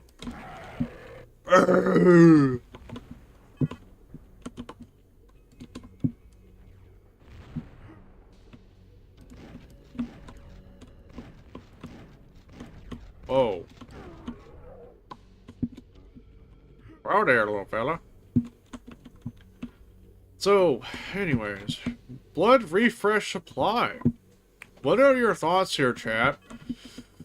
Should have been should have came out as a major patch or something? I don't fucking know. It's weird. Because if you think about it too, like the trailer was kind of misleading. Oh, I wonder why. Blood re-release has me curious if they're going to give it out to owners of the Blood re-release. Re-release, yes. I'm curious myself, honestly, but I don't know. If Night Dive is, I think Night Dive has their own like weird management issues, in my opinion. It's like $30 a game, but sometimes, I mean, part of it might not be their fault, but more on the publisher. But have you seen the price tag for Turok 3? Let that sink in, because that's also published by Night Dive. I don't know if it has something... Oh, what the fuck? Surprised. Like, who would want to spend money on Turok 3 for that amount of money, if you think about it? And that's a single-player game. Actually, I don't know how much content's put on Turok 3, but I don't know if it would... I don't know, it's weird, because... Outlaws is coming out with that $30 price tag, but part of it might be Disney's fault. It's LucasArts. Seriously, why the fuck? Why is that $30? I don't understand. And what's worse too is, oh, actually not too worse, because it depends on the time, but what the fuck?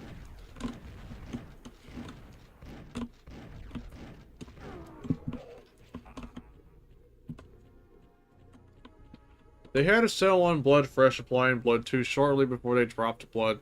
Oh, okay. I think someone brought up a bundle was there. I think my brother did. Because he and I also pre-purchased that refresh supply, the remaster. I've done so to myself too, like, I mean, I do know they're having a vault thing going on there too. I definitely have plans to make a video about it once it's out there. I can guarantee that. Which may depend, well, not depend, I mean, yes, I'm making a video about the announcement, I'll say for sure. So I'm placing my thoughts on it in case people haven't already heard that one on stream. But yeah, I'm giving it a try once it comes out. And I said to myself, I will probably be honest as heck about it. Not to the point where I sound pouty like I did previously, but I'll try to be professional and list the good and bad and the downright ugly. I never understand why the fuck they put that in like $30 and shit. It's fucking crazy. On the bright side, I didn't have to pay $30 fucking dollars or close to it. I had to pay something like 10 because I owned Fresh Supply previously. Anyways, as someone who had a brief hyperfixation on Tetris, there's a lot of changes between physics, controls, and piece generation, so yes, there is a difference between classic Tetris and later releases. I'm gonna guess they're trying to fuck around with the formula, maybe? I don't know. I remember, like, when Bejeweled came out, it was kind of basic. Just a little bit. By the way, that is Doom textures. I can see that right away, right here. Anyways, so, of course, when it comes to, let's just say, Bejeweled, the gameplay mechanics was kind of basic, but they improved on that with Bejeweled 2. Some will probably say Bejeweled 2 pretty much was peak. Some people probably say Bejeweled 3 gameplay-wise was more peak. Because I know Bejeweled 3 improved the formula just a bit more. Gosh, imagine Bejeweled... Actually, not imagine. Remember Bejeweled Blitz, actually? Because that one's interesting. That thing was played... I played the shit out of that a little bit on Facebook when I had it.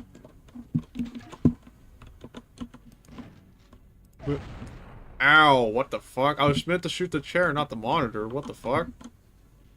Bejeweled Twist. I've heard about that, actually. I haven't tried it exactly, but interesting indeed. Jammed, can't open. Okay, so go the other way around. Wow. I talked up a storm. Holy shit. Well, anyways. But yeah, Bejeweled. Definitely a game to basically play when you're bored or something. Actually, it was a game I usually would play when I'm not allowed to play shooter games at school. Yeah, some will say I'm not allowed to, but hey, free time. I think the teachers need to stop being up my ass about things. Doing what I like to do. Sheesh.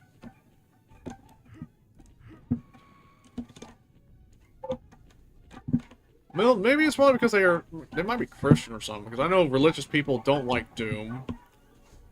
Probably one of the reasons why I kind of don't like going to, not too big into being too heavily religious by going to church, because, get this, I worry that I might not be able to express myself more freely. It's weird, I know. It's like, oh, I can't talk about how great Daki's ass is, because it's probably against whatever their morals are. Gosh, imagine what the hell they would see if I was like a babiniku vtuber with big tits. You know? I feel like they'd probably call it a sin at that point. But either way, am I not doing much? Fuck. I think I'm a little lost. Again, rambling, as always. Oh, I wasn't paying attention to that. And I have... Do I have a red card? Nope, I need to find the red card. What's over? Oh, that's not openable, is it? And... Does this have anything? Nope. Monitors.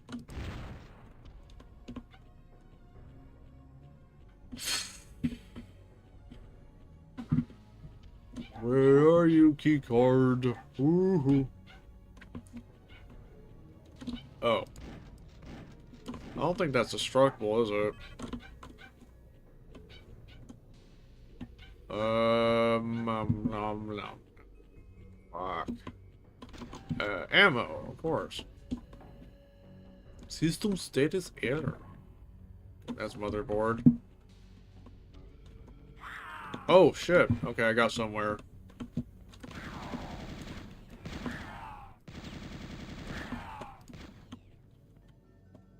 Oh, someone's head got stuck there. Look at that. Oh, I need to find a switch. Let's see where we can find that switch. Nintendo Switch, baby. Not Nintendo Switch. Fuck. Oh. Okay, I see what this is doing.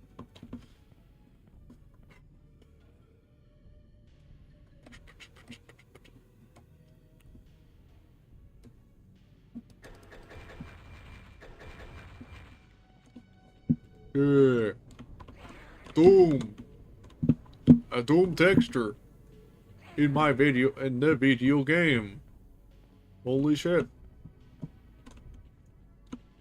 That's interesting. Alright. So, speaking of Doom, actually. Oh, fuck. See, I wonder what's... I don't really check Doom World as often as I used to now I think about it. But I do wonder what's new when it comes to content.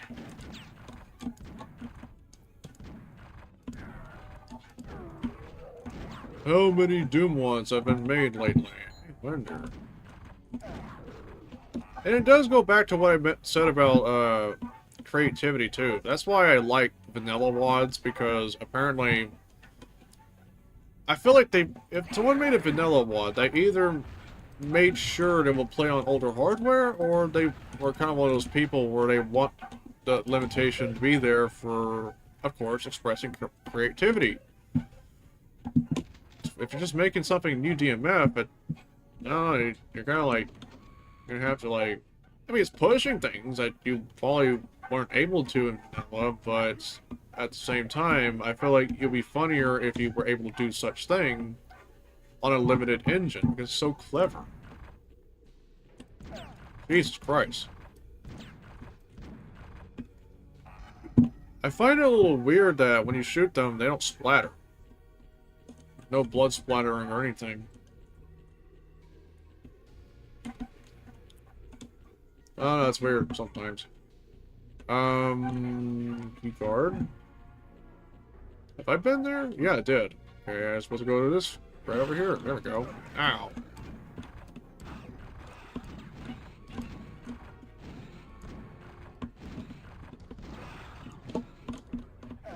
It's blown off. Holy shit. Oh, what the fuck? Yeah, those things definitely be unloading for some reason. Oh, what the fuck? Yeah, it's just gonna shoot there until, like, it stops, and then try to get it this time. Okay, definitely use the grenader to my advantage here. Thankfully. Though I'm a little low on health. I've just saved my game. Yeah, so I think we're about 4 levels away, if I'm not mistaken. Actually, is it 12 or 14 levels they had? trying to remember. Maybe 12. We'll see. We'll find out after we complete the 12th level or something.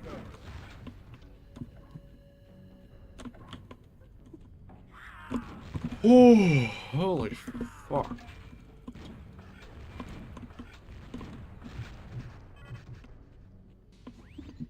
Wow, we need to find a green key here. Woohoo! But anyways, I should probably point out, I've definitely been doing a lot of art lately. May have seen my blue sky, maybe not. I mean, it probably got to a point where I'm more comfortable, like, you know, showing off, you know, artwork that will make people scream. I'll be right back. Someone knocking my door.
Alright, I'm back. Oh shit, I probably should have brought a pillow with me.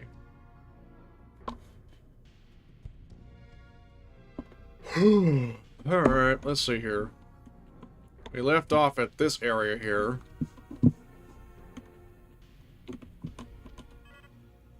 Jam, but can't open. Okay.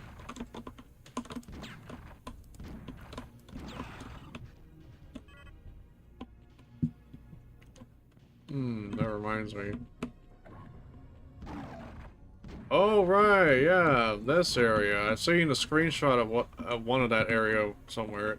It definitely gives off Half-Life vibes if you think about it. Soda machine. Oh. Barely looks pretty nice though. Just cola. Definitely not Kroger. Dollar store brand Coke. Just says cola.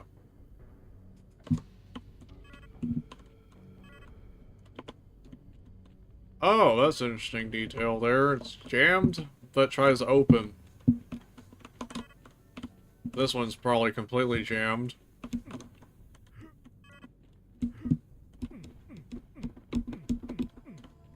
Oh. What the fuck is that?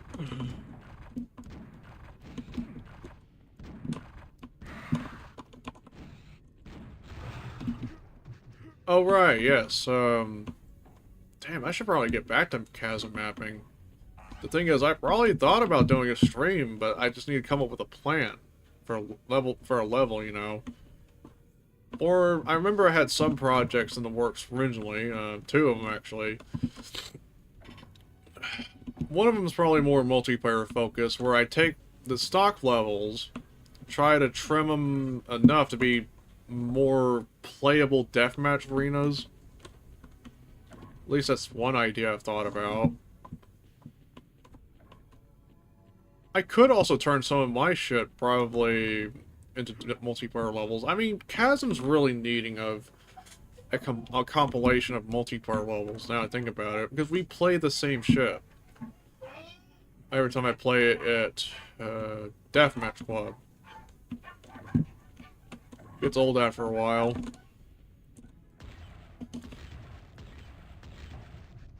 Oh my gosh. Scorpions in the closets. Oh my.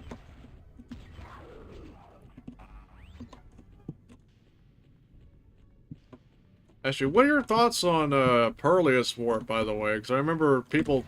It definitely looks like Chasm Doom 3. When I played through it, it was definitely interesting, short-lived. I do like the bunny hopping, though. It's a shame that it's just a tech demo. Well, people call it a tech demo. I mean, it's a short one, though. Man, I wish there was more of that. That would have been interesting, though. You can do more with it, but it's just designed to be like a tech demo, from what I've heard, for a certain game engine. Better yet, how come there's no modding support? Is there modding support? I don't think there is. That's another missed opportunity, now I think about it. Oh. If you think about it, you know, imagine... Oh, right. Now I remember, I grabbed a key from there. I'm not sure why I'm roaming around again, thinking there's more to go over there. So, that's jammed. Go back right over here. What's over there, actually? Is that outdoors? Oh.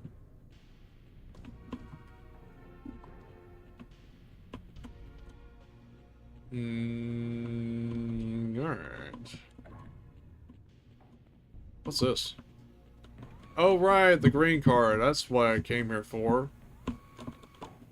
God, I keep missing out on some of the stuff I didn't pay much attention to.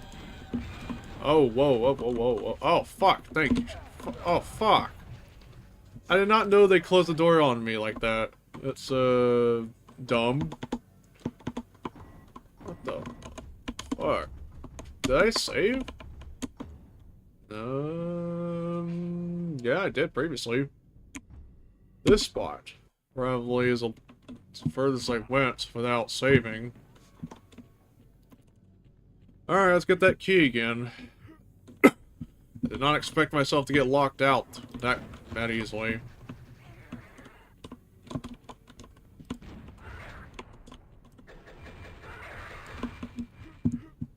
Throwing shit.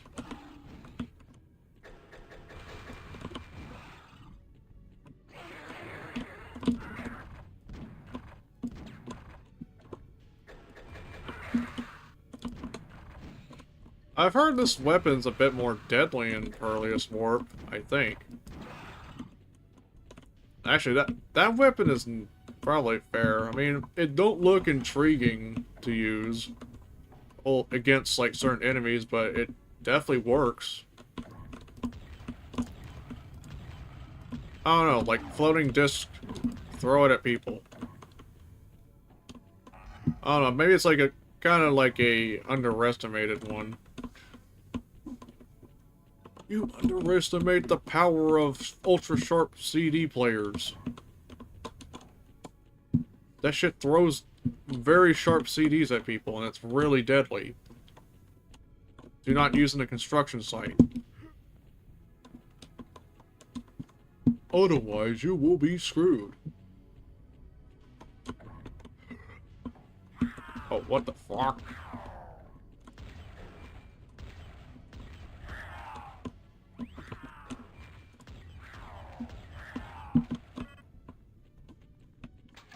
Of course, oh, right. This is the part we need to find that fucking green key, so I might as well save. And figure out where we're supposed to go, because I think there was some place I need to get that key. I think it was right over, no, it's not over there, it was, oh, okay, I had to find something to get there, I think. Obviously that's jammed, not openable, and then there's a switch that unlocks it. So that was where we're supposed to go.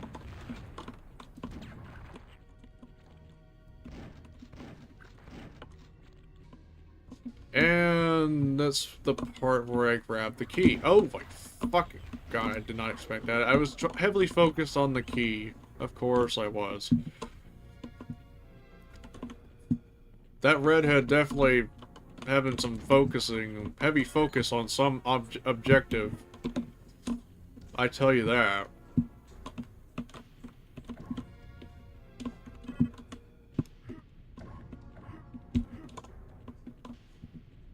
Yeah, the redhead has a goal. That's the goal, alright. Find... Oh, right, the green card. Of course. And that might be the part where I got cornered. Now I think about it, let's take advantage of that real quick. Because I'm going to go ahead and... Oh. Lure them, alert them. Yeah, good idea.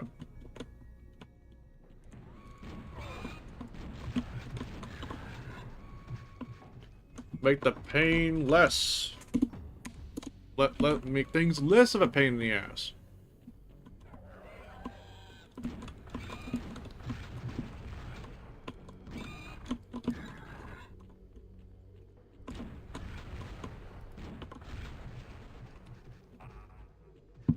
Oh, what the fuck? That was...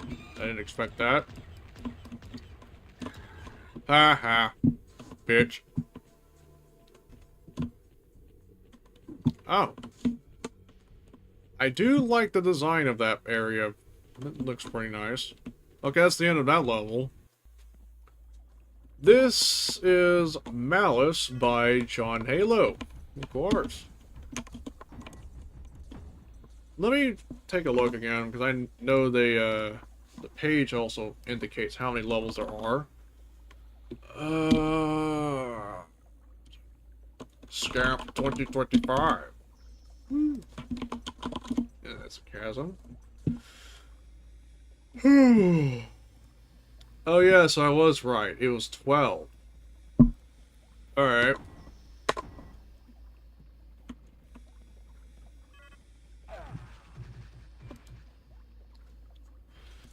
But yes, now I'm still thinking about that Hexen playthrough, so I think it's tomorrow or the next day, where I pretty much finally wrap that up, but I do remember... Oh, what the fuck? Man, I get surprised almost every time I try to talk about something. Anyways, so I remember watching my friend Open Rift do a live stream on Hexen 2. Bro, I remember watching the end of it because I got a little bit behind on something else. He definitely gave up after a certain puzzle. It was like, well, shit. I mean, I guess some people say that Hexen 2 is more confusing than Hexen 1, but also at the same time, Rift is the kind of guy... Oh, what the fuck? That was nasty. Gotta go commando here.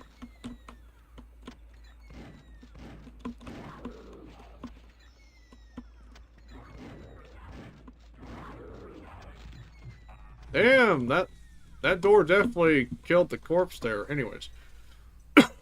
But yeah, Rift had a hard time finding that puzzle to solve. Solving that puzzle, actually. He just gave up and, like, concluded the stream. Maybe he'll probably finish it or do some other game. So, like, well, he's the type of person that would like to secret hunt all the time. Me, I do like a bit of secret hunting, but not too much, because I could imagine if I do a stream like that, I'd be running around in circles all the fucking time. The stream will probably last 6 hours, and with little progress. That can be a little irritating too. What the fuck? Actually, is that? Oh, it's a teleporter. Oh, whoa. Okay, that had potential to kill me because I don't have a good amount of health. I probably should collect some. Where I get back in... Oh, okay. Look at that fucking flying contraption. Now he's dead.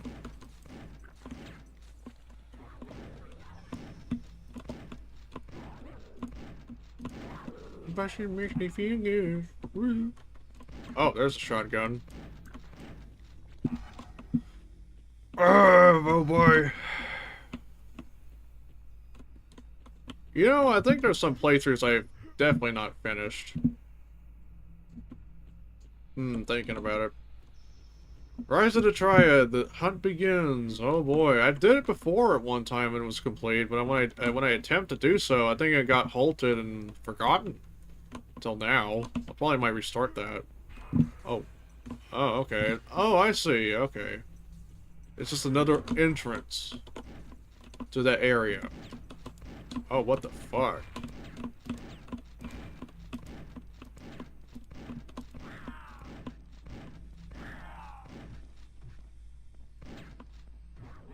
God, oh shit, hit scan. But yeah, there's definitely plenty of options I can probably come up with, game-wise. Who knows, maybe I'll probably do 3 games at once, I don't know. Thought about it. Originally I just keep it like either 2 or 3. Because that way, it's a little bit more variety, so maybe I'll probably pick a game that after this. Probably should. Maybe I could probably play through Quake or something. I don't know. Or Addon. But at the same time, I think I've played Quake so many times. I probably need to stay true to the nightmare difficulty or something. I think the last time I did a stream of Quake was like on the hard difficulty, not on nightmare. So, maybe I can go with that. Or if I want to do Quake again, I probably want to do something a little different. Maybe Quake. Something to spice things up a little bit. Something different. Because I don't think I went around with playing through Quake. Most of the shit I do is like DOS Quake or Iron Whale. And I'm probably going to start doing that in PCEM or something, or MU, or whatever they call it. Maybe until I get myself a Hitman, like HID, basically. Not the Hitman thing. Unless you want to talk about Codename 47, not the other kind. I've heard Agent 47, that game particularly, it's the first game I've heard about that had introduced, ragdoll physics, but the game controls a little weird. Maybe jank by today's standards. But it's something that I attempted to try, but I could imagine I might have a bit of a hard time picking it up.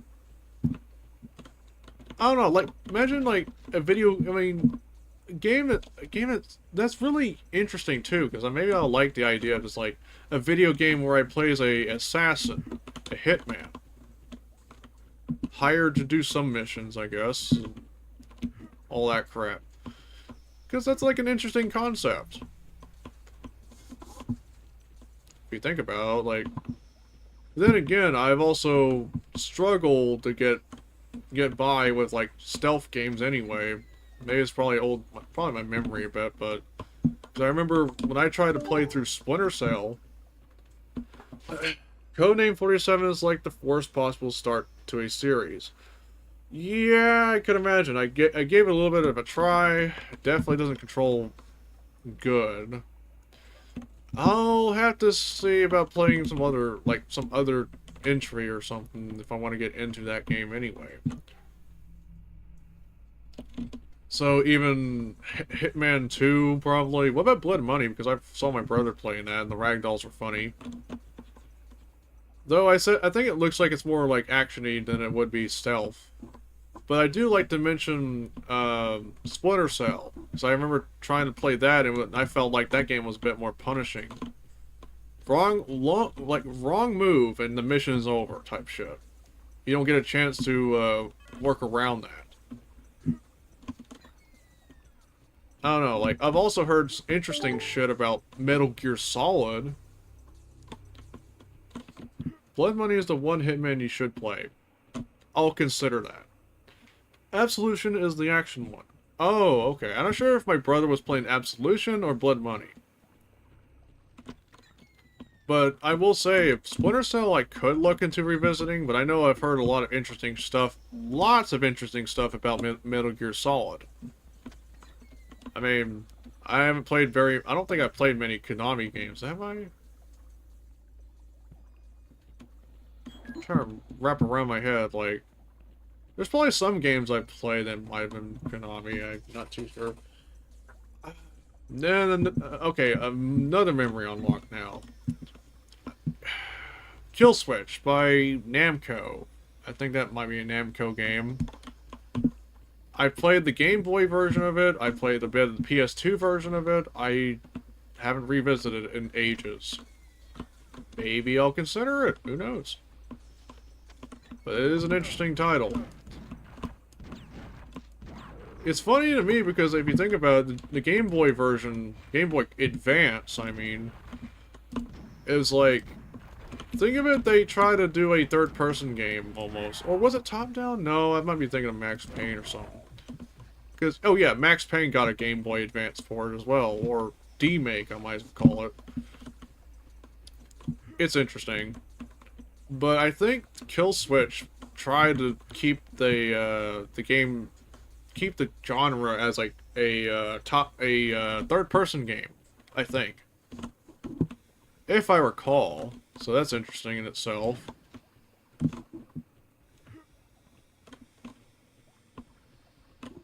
Where am I supposed to go? What the fork? Right over there? I haven't been there, have I? A little line over here, but I don't know what the fuck that goes to. Okay. Let me rethink. I have blue card. Have I accessed blue card? Let me see. Let's take a look. And I'm already stocked on arrows. Make use of that.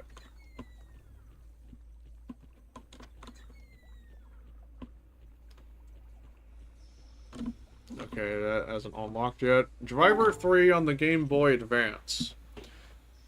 I'm not sure if I've seen it, but I think Driver, the series, I think I've heard about. Never tried it. What? I'm trying to remember what kind of game was that again. I know it's racing, obviously, because if it says driver, it's probably a racing game. Probably might be understatement, actually, when I think about it, but yeah. Okay, blue card. Oh, wait a minute. So... have I grabbed the blue card previously and... I think I did, but I'm not sure if I accessed it before.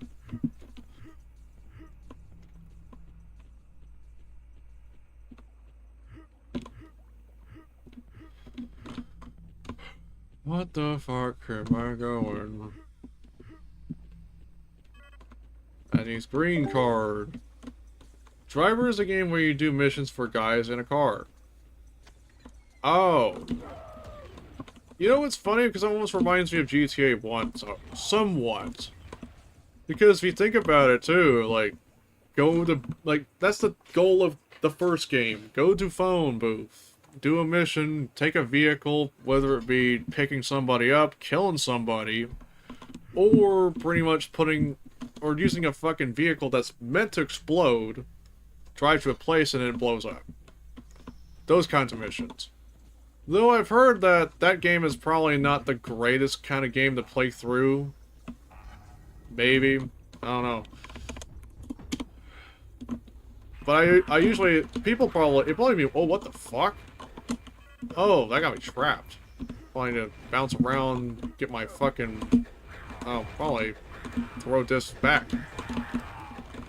Try that precise. Holy shit. Oh, thanks for the invisible. Oh, what the fuck? Oh, whatever. I'll snipe him anyway. Off with your heads, bitch. Get pranked. Oh, right. Yeah, I'm playing your level. Of course. Yeah, there were some levels where I got cornered. GTA 1 doesn't let you save nor even pause during each part. Oh, right. Yeah, that might be why.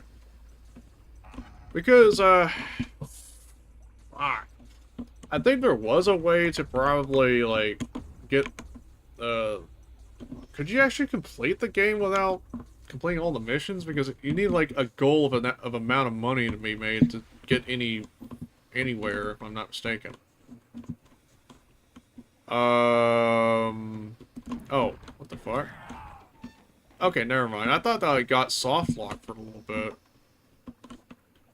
Though I don't know where I'm going a little bit sometimes. I'm just going around circles. Don't mind me. Takes hours to beat. Each 3 cities are divided in 2 parts. Top of the slippery ass controls. Oh, right, yeah. The third person will definitely throw... Well, not third person. The top-down view might be one of those things that might throw some people off. When you do a third-person game, the perspective has to be done a little bit right to be more fun to play, because if you make the camera, like, too close, you can't see you can't see things around you that easily. Something that Jazz Jackrabbit, for example, is not a top-down shooter, but a platforms, but the rule kind of applies somehow. You are more prone to running into shit without realizing it, and even if you realize it, it's probably already too late. You must have some crazy reflex to back out. And that's where it enables, like, you gotta be more careful playing. Like, with some certain tactics and... Oh! Yeah! Door, thank you. Anyways. Did not consider anyone going back to the teleporter. Oh. Well, you do now. I mean, I run around in circles for some fucking reason. I don't know, I'm weird like that somehow. I don't know why. What the fuck? Ooh, flashing lights. The fuck? Alright, green card. Nah, that's red card door. Oh yeah, I mean, throughout the whole thing, I've been spotting some weird, walls clipping through, like, in corners especially. You may have to watch the VOD a little bit more, if you just checked in here recently. But I remember taking note that there's some levels that have, like, walls that are see-through, you can shoot through a little bit. Well, you can't walk through. Maybe if you have an enemy around you that you can pull that off. But, yeah, that's like a speedrunning tactic if you think about it. I'm trying to remember where they put the green card. Woohoo! Yeah, that's me running around in circles right now. I don't know, I think I have a habit of doing that. So I'm like, bro, I get so chatty, and then I also don't pay attention. That's kind of what happens when I, like, act so chatty and yap about shit. I lose, the focus a bit on what's going on with the game. But the opposite's like, oh, I get so focused on a game, and then I don't talk very much. It's a multitask kind of issue on my part. Because I remember, maybe somebody did ask me, suggest me if I should be more talkative when I do streams years ago. First, it kind of, I mean, at first I answered it, and then I remember that ate at me for a while.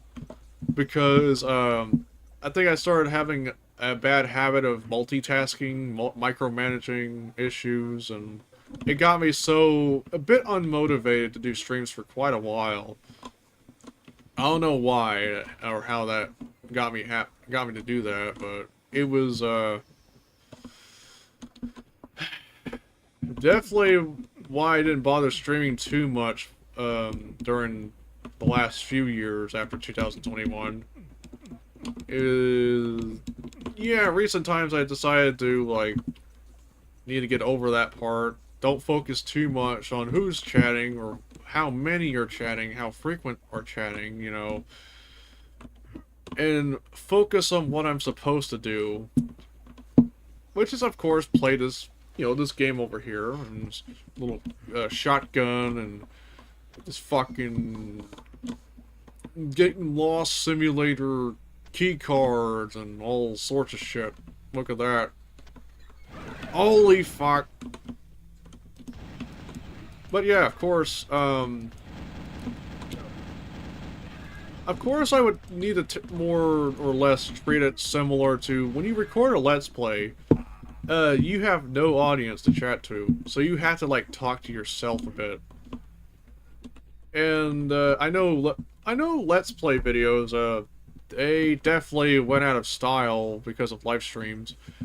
It's weird because not everyone can live stream because, well, their connections are fucking dumb or trashy, which, I mean, it's not their fault, but more so on the internet service provider for having such doo-doo internet. But I guess that's why I feel like Let's Plays still have a place. It's just not engaging as it used to be.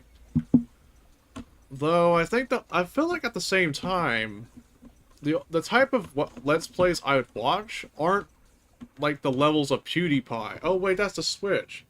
Okay. Like, the type of Let's Play videos I watch aren't really like PewDiePie, Markiplier levels of Let's Play content. Or, oh, insert screamer here and then scream on the top of your lungs type shit, which it kind of bugs me a little bit, but at the same time, I guess it depends on the context. It's one thing getting someone pranked by getting someone to play the scary maze game about a million times. But then you play a game like some horror game, and that's like, I feel like horror games are kind of overdone when it comes to Let's Plays during that time period, in my opinion. But the type of Let's Plays I would actually watch are people like High Treason, because he has his Let's Plays channel. I know people might look at him as abrasive, or people might look at him as like, oh, he's really informative about the technology and shit. I do like watching his Let's Plays. Because I do know, like, oh shit, some of the stuff he plays is like, you know, interesting, especially when he does it in real hardware, which is something that kind of motivated me to do at one point, because maybe I want to play through games on actual hardware, if I could possibly do so. It's an interesting novelty that doesn't get done very often at the time. Or not as often as regular Let's Plays on, like, someone's, like, main PC through, like, emulation or something.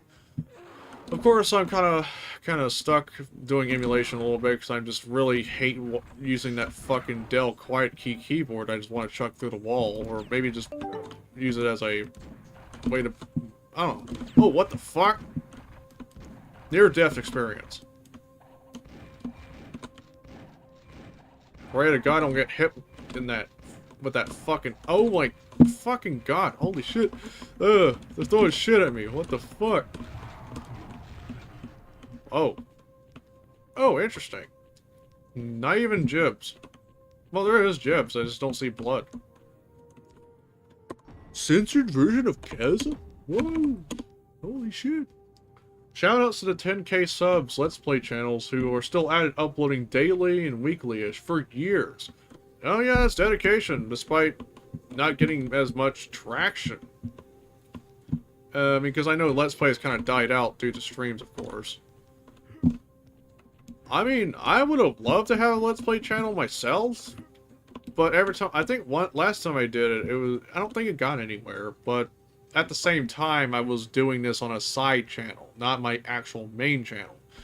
Which does fall to one of my issues at the time, where not only I worried about me being talkative, I've also worried about my channel being so disorganized. That's why I didn't upload or make much stream highlights and put a heavy emphasis on scripted content.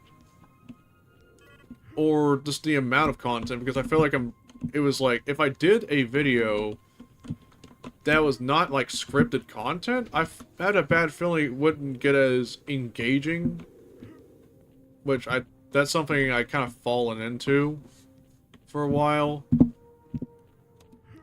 I just need to get back to like, I can still do stream highlights. It's that I try to figure out how I would make one without it being a stinker sometimes, because I made some stream highlights in the past and I don't watch them as much anymore for various reasons.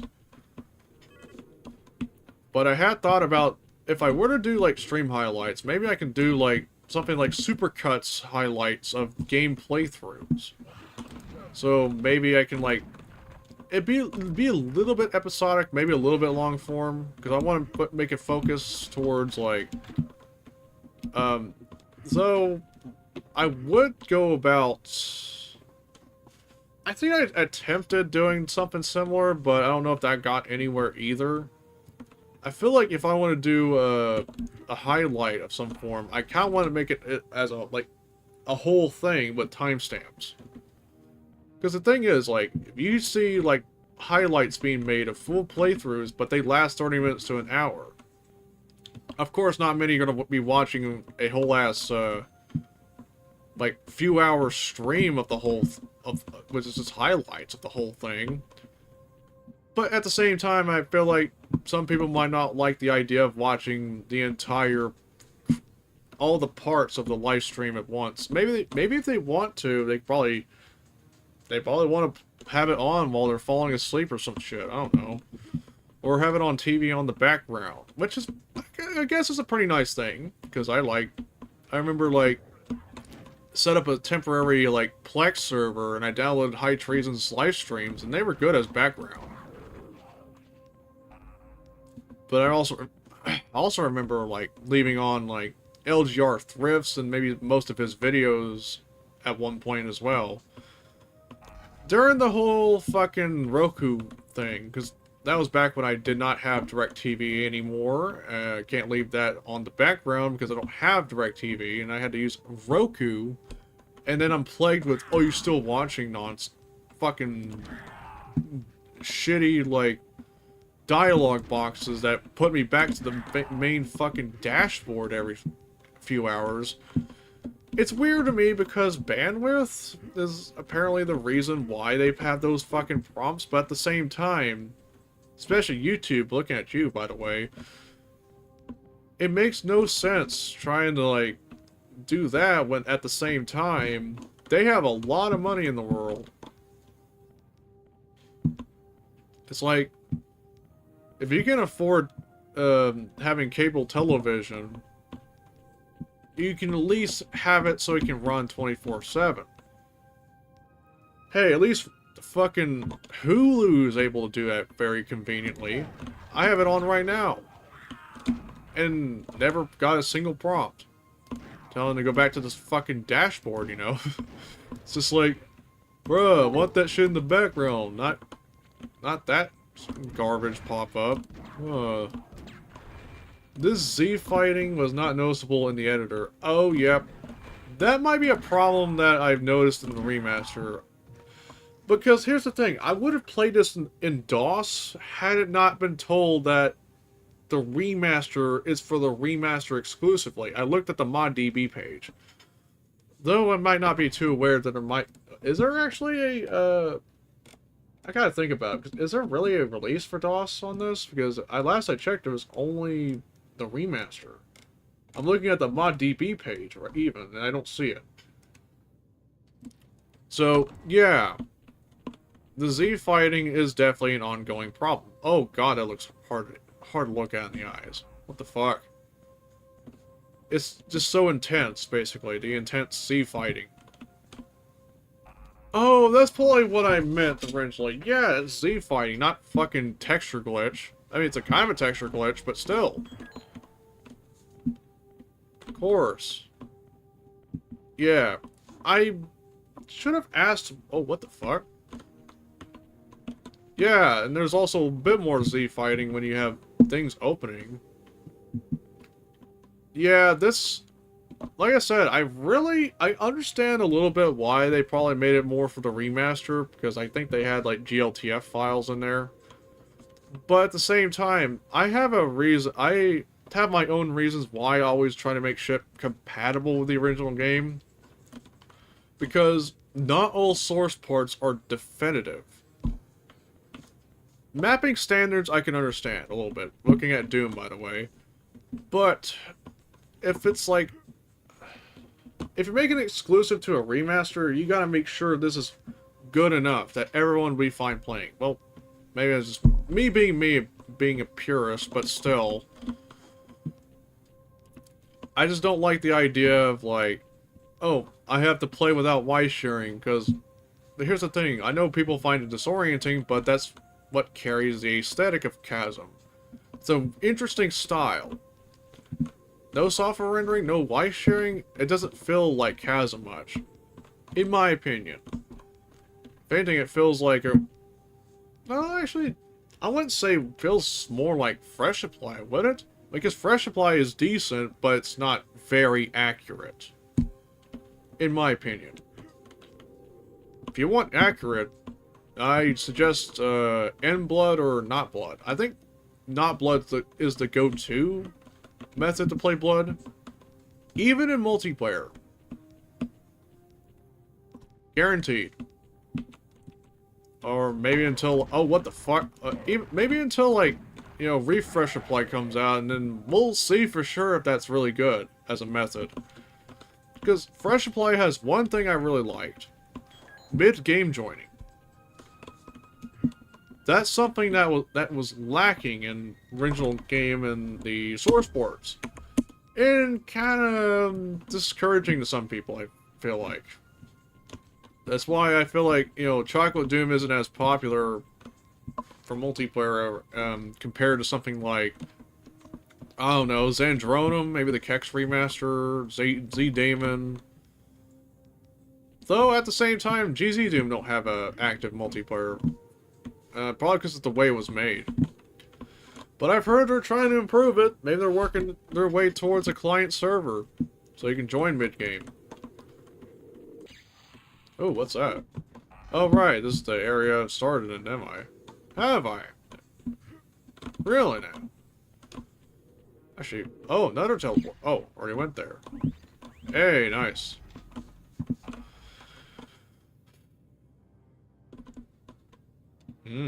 Oh, boy. Look at that. Gotcha. Nice pizza cutter there.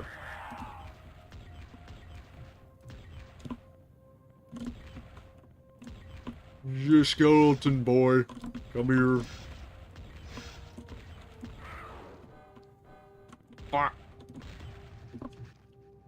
But yes, basically, oh my gosh. Man, if only Panzer Chasm was still developed. Because if you think about it, this would have been an interesting option outside the remaster. Because not everyone wants to buy a remaster, obviously, or... but I've heard the remaster is also based on Panzer Chasm as well. Damn, how come they haven't released a source code? Because maybe if they released a source code to that, maybe we can add back some of the shit they left. Software rendering, multiplayer. Oh, Panzer Chasm has multiplayer. Don't forget that. Though I don't think they improved on it. Obviously, neither was the source port in general. There's probably some missing shit overall. Shame. Ooh.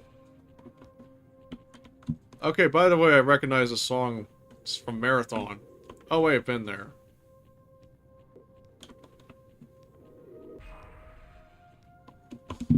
Should probably play through Marathon one of these days on stream. I haven't done that since 2021. There's some games I've definitely wanted to revisit that I've played through on Twitch back in 2021, but haven't gotten around to yet. Maybe one of these days. Chasm's probably one of those games as well. Let's see, Duke Nukem 3D. I mean, I'm already currently doing some of the shit I've did in 2022 on Twitch. Which is that, what was it called? Alien Invasion 3D, I call it. Yeah, basically like one of those map sets for Duke Nukem 3D that I've played. Red card. Let's see. What the f... Oh, have I been there, but... Let me save real quick, because I'm not sure if I'm going to the same shit. Oh, okay, this time this is an original area. Unexplored.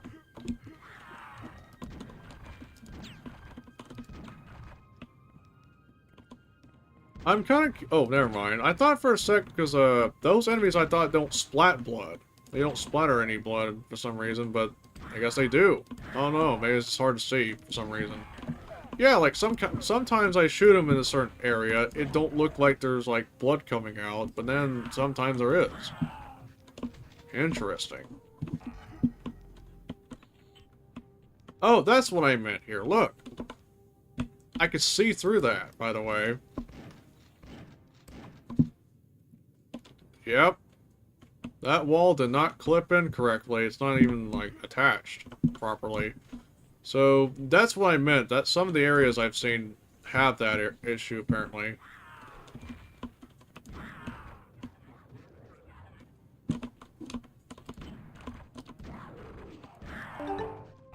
Things are just like that sometimes in the remaster. Oh, it might be a remaster issue?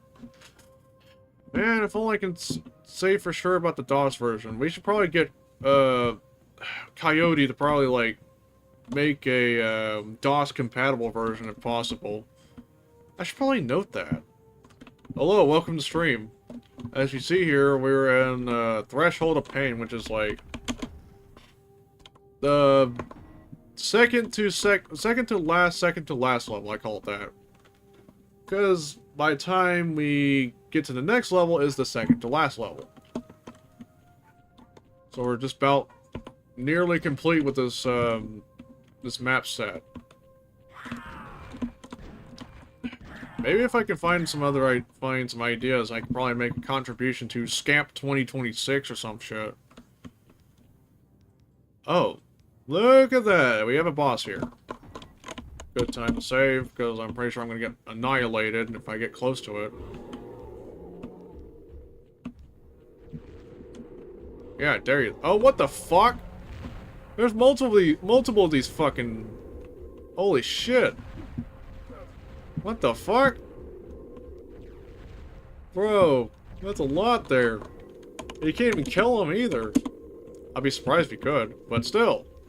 What the fuck? About to get rocket in the face by that... Oh, fuck, they're in the way. Oh, chainsaw. Oh, whoa. Whoa, fuck. Come on. About to kill me there from all that shit. Holy fuck. Imagine this go through the hallway. That'd be fucking ludicrous. Oh, whoa, whoa, whoa. I hit a switch, though. I think I'm not supposed to... I don't think there's, like, a death fan anywhere, but... Okay, imagine if they go through there. Okay, yeah, they're probably gonna block the entrance there, I'm pretty sure. Though, there's more to go over here, I'm pretty sure. Oh wait, that's stuff I already have. The fuck?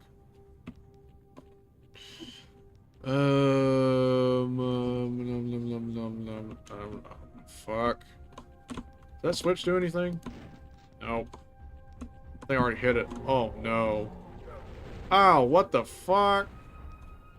Oh, okay. I did not notice that. I was too busy running away from those fucking monsters. Oh, that's guarded. All right. Oh, hello. As you can probably see here, I'm shooting out like jesters with pizza cutters in their arm. Yeah.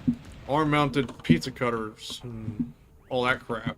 Whoa. Okay, I did not pay too much attention to that. Nah. Okay, that probably more useful. Oh. That's another thing. I can't really tell that they're firing because those projectiles don't even light up for some fucking reason. I don't know why. I'm not sure if it's like DirectX or something, or... Actually, let me test that theory now, think about it. 'Cause here's the thing, I'm using DirectX 11. Does Vulcan change anything? I doubt it. Alright, try shooting. Nope, it's not Vulcan or anything. It's probably the engine being weird. Okay, let's go back to DirectX 11. If it ain't broke, don't fix it.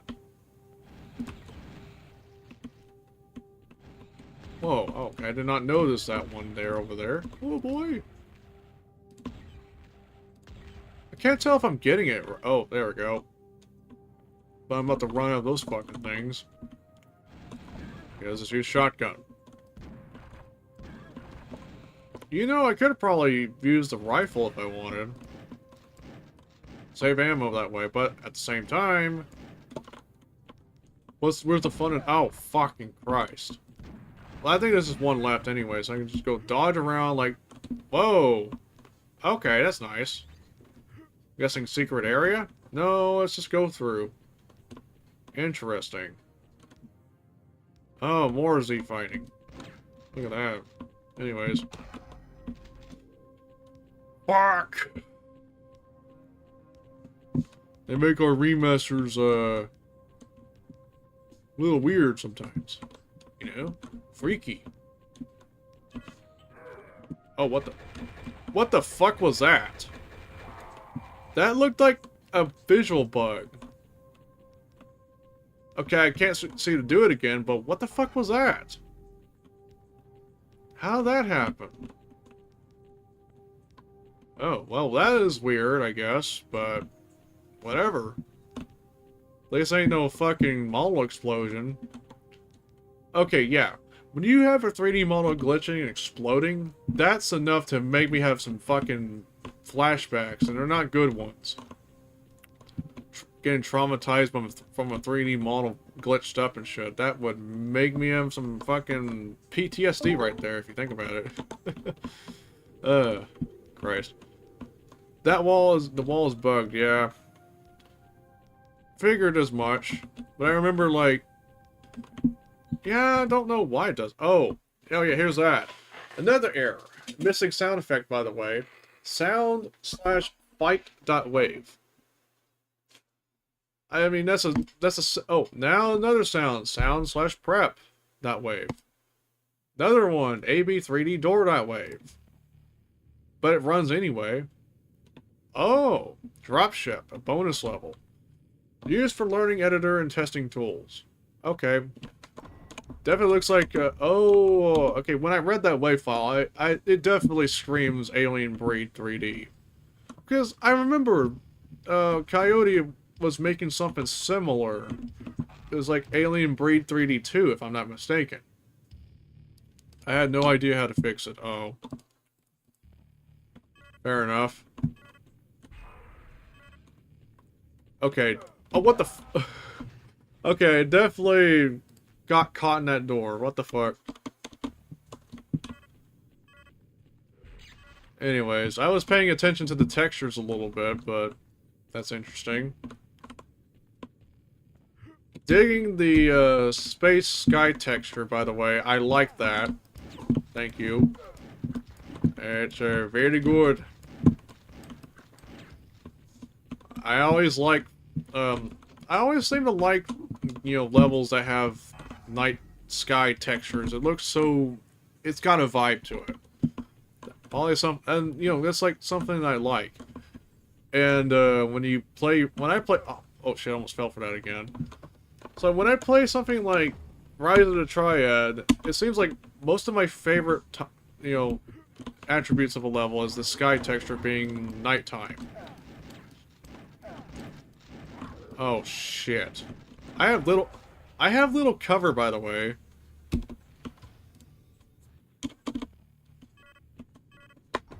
Alright, uploaded.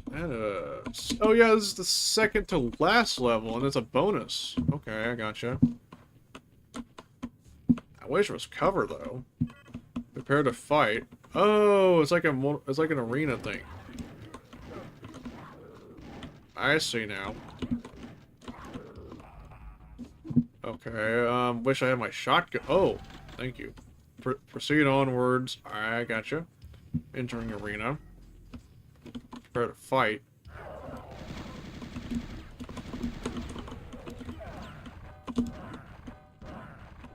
Oh, okay. So it's like an arena, no cover. You guys, beat the shit out of your opponents.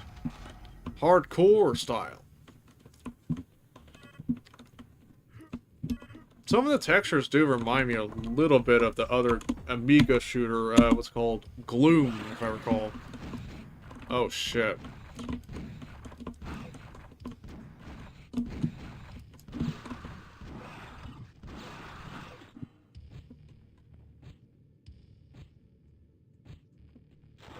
Oh, wow, got him. Holy shit.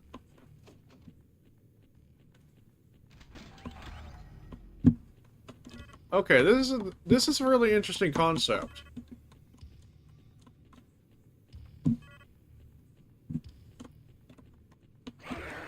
Very neat.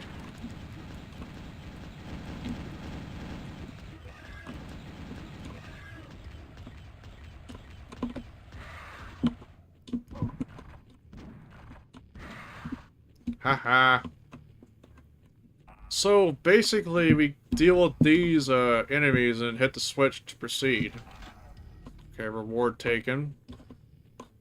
Oh, okay, I see what this is. You go to a certain room, and then whatever room that is, this determines your reward. I see now. Very nice. Gauntlet pass. Step to the teleport to begin a mission. Oh, so there's more. Fair enough. Test your might, more like. Okay, that's definitely looks like Alien Breed 3D too. The layout's definitely familiar.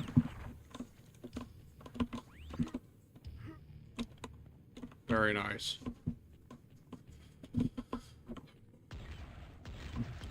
I gotta say, must be really enthusiastic about Alien Breed 3D, I'm assuming. I think last time I tried to do a playthrough of the first Alien Breed 3D, I think I preferred Osiris, which is a GZ Doom thing. I don't know, there was a certain part I got into that was kind of bullshit, so I ended up, like, giving up on that playthrough for a bit. Osiris definitely has, like, a very good quality of life thing. They have a melee weapon if you don't have any ammunition. Whereas in Alien Breed 3D, you have to worry about having any ammunition at all. You don't have any ammunition, you're pretty much fucked. And you, God forbid you're able to find any of those, any more ammo pickups at a certain point, because if you don't, well, might as well start over. Oh, what the fuck? Someone trying to attack me from behind. I don't know if Alien Breed 3D2 ever addressed that issue with the ammo thing. Or like fallbacks.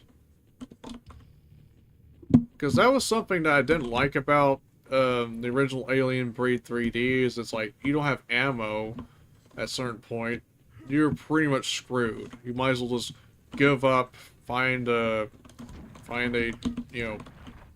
try to make sure you manage it in another playthrough. You could go back several levels, I'm pretty sure. If not, then oof. Ugh.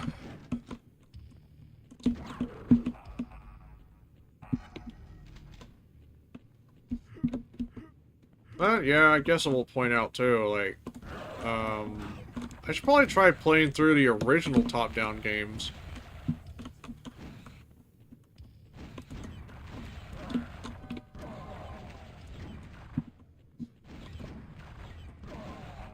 Okay, silly idea I just thought about. Has anyone ever tried to be a little clever with the 3D models? Maybe, I don't know about the limits, but imagine this. 3D floor, not 3D floors, but floors that basically plane models, say planes, like large ones, or it's just each model's a segment, and you have like custom textures on it, so that way it don't look all tiled and shit. So you can have like different angled textures, maybe. It's an idea. I wonder if that would work.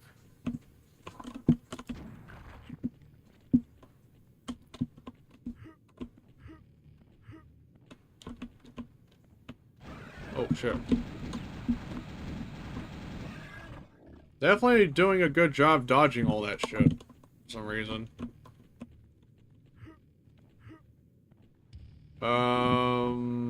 Let's go over here, I guess. Well, definitely well done on that, on the aesthetic of Alien Breed 3D from the looks of it. Speaking of Amiga FPS games, I think one game I want to try out is Citadel, which is basically a Polish FPS game.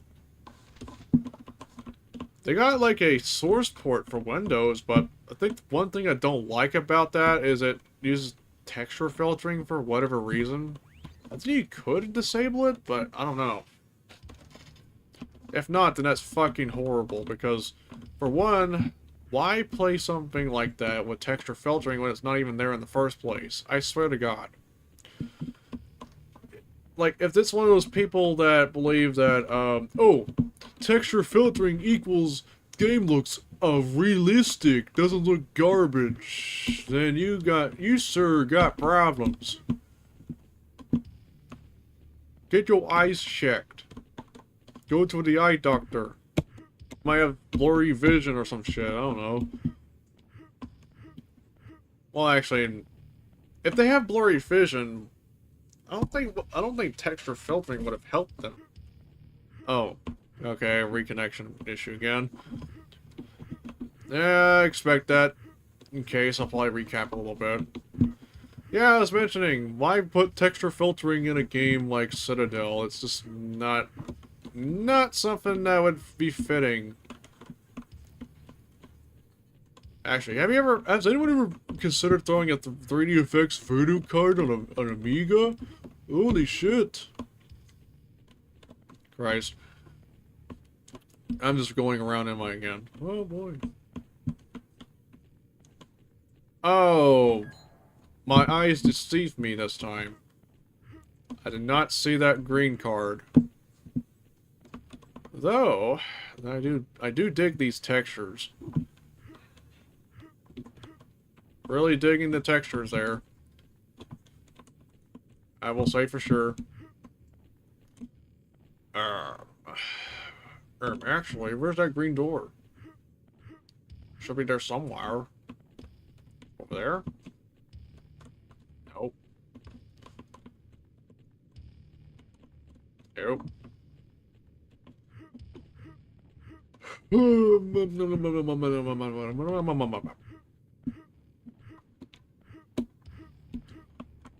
Okay, there we go. Unexplored area. Thank you.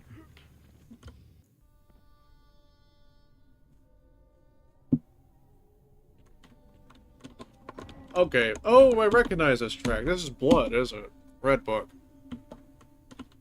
Okay, that looks so bad, disorienting. Holy shit. It's getting close to that. Credits map. Oh, that is the last. They should have said 11 maps. So, oh wait, but at least it's playable. You got enemies. I'm pretty sure. Oh, wait, what the fuck? Is this like a maze? Interesting. It's like a little maze there. But yeah, let's see if I can try to complete it. It looks like that might be it, from the looks of it. Could I go through the maze, maybe? Let's see. Oh, shit.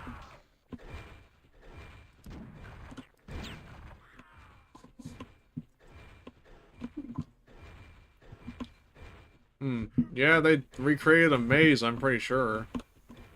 Look at that maze over there. Holy shit.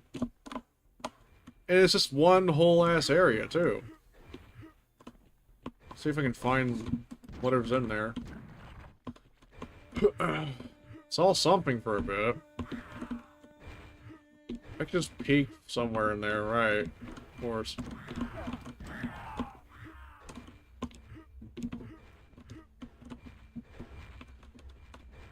Whoa, what the fuck? Yeah, I'm almost safe, because I want to check out some of the stuff they had put on there. Okay, that's...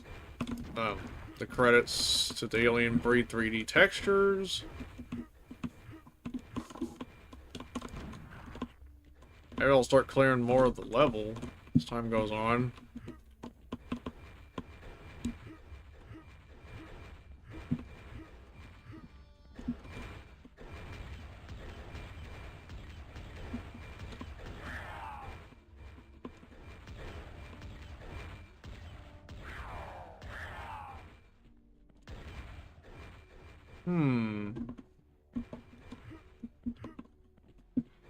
They put a lot of enemies on there, I'm pretty sure.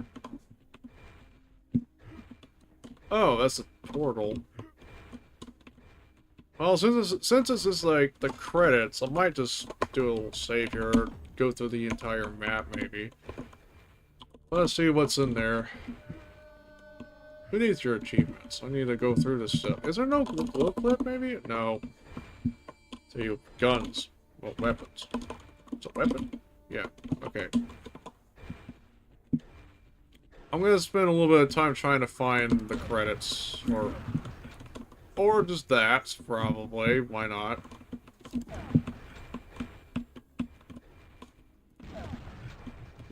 Okay, double X 43, 53.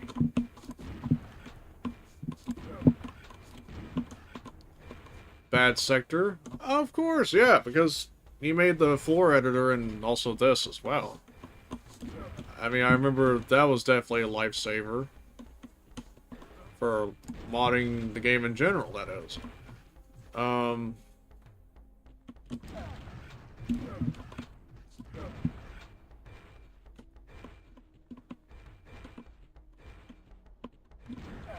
wonder if there's ever like a special thanks thing somewhere. SMR 9000 for the models, tools, textures, and maps. Yep.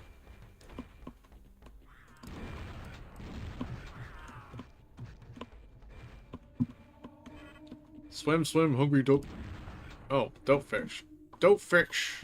Fishy. Graven Coyote. Project lead, mapping, scripting, textures, and tools. Yep. And what else?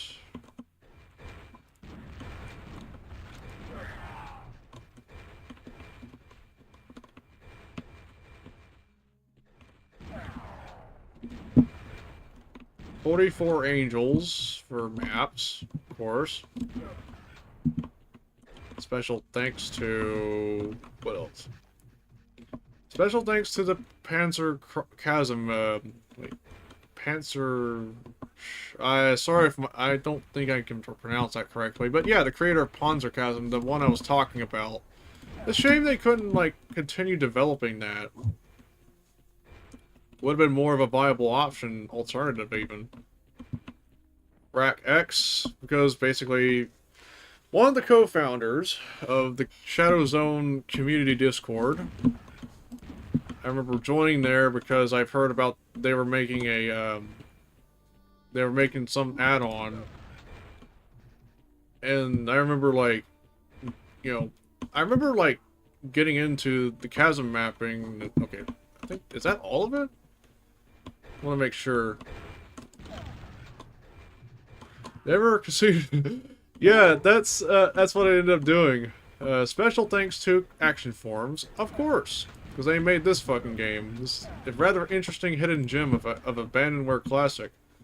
Actually, I'm not sure if I can really get stuck or not. I'm just only cheating a little bit so I can focus on the credits, because this is a credits theme. Credits themed map. And I kind of want to be a little quick too, so. Let's see here. John Halo, there you are.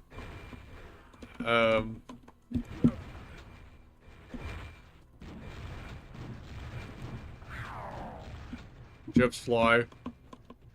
Yeah, I know that guy. Have we heard of him? Yeah, we did. It's the person that is named himself after Halo.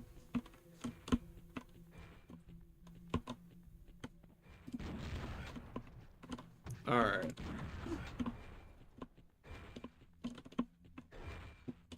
I'm going to assume that is all of it? I mean, I wish I was able to, like, contribute to the project myself. I mean, this is pretty good shit.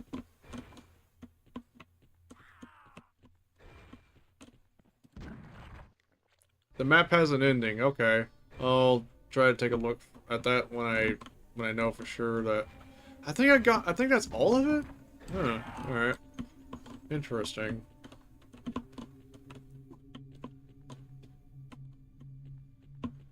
Okay, let me find the exit, I guess.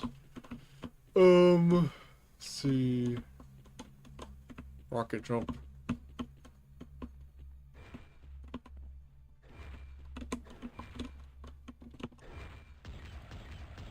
Hi there. Anyways. Special thanks to these nuts.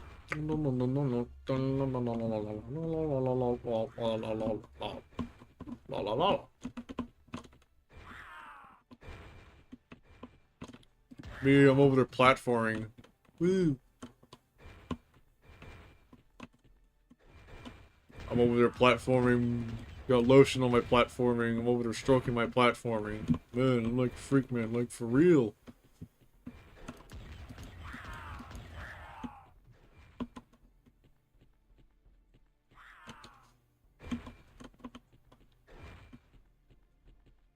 Weep, weep, weep. Okay, where the fuck did I find the exit last time? Oh, I think this might be it.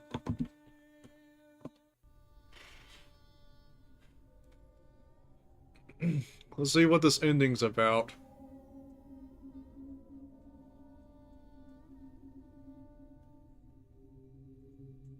Is that it? Bush.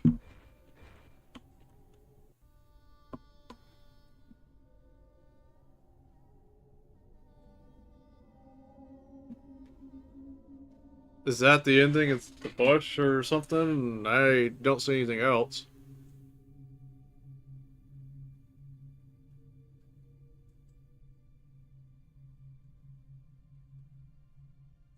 Huge fan of bushes. Yeah, I can tell. Actually. Oh, right. Oh, okay, I see what this is.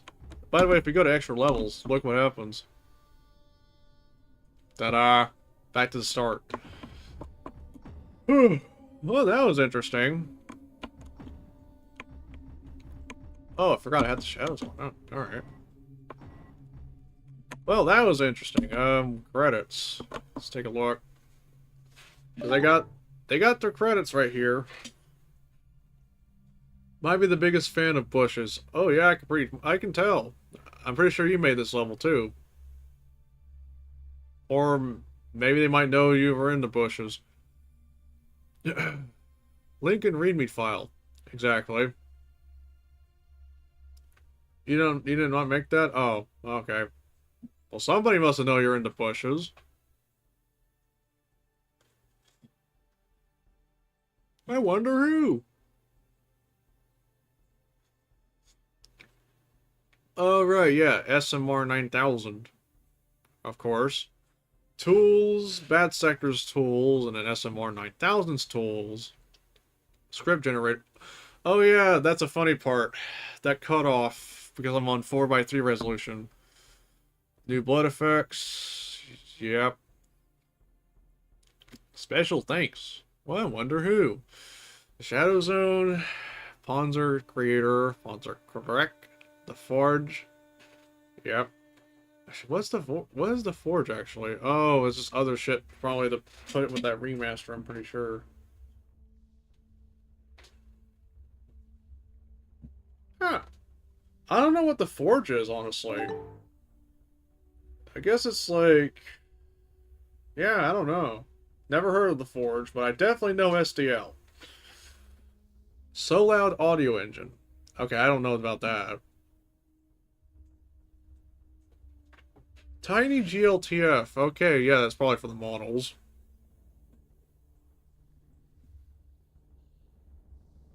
I mean, yeah, this is library shit they were trying to credit anyway. Alright. Well, that's it for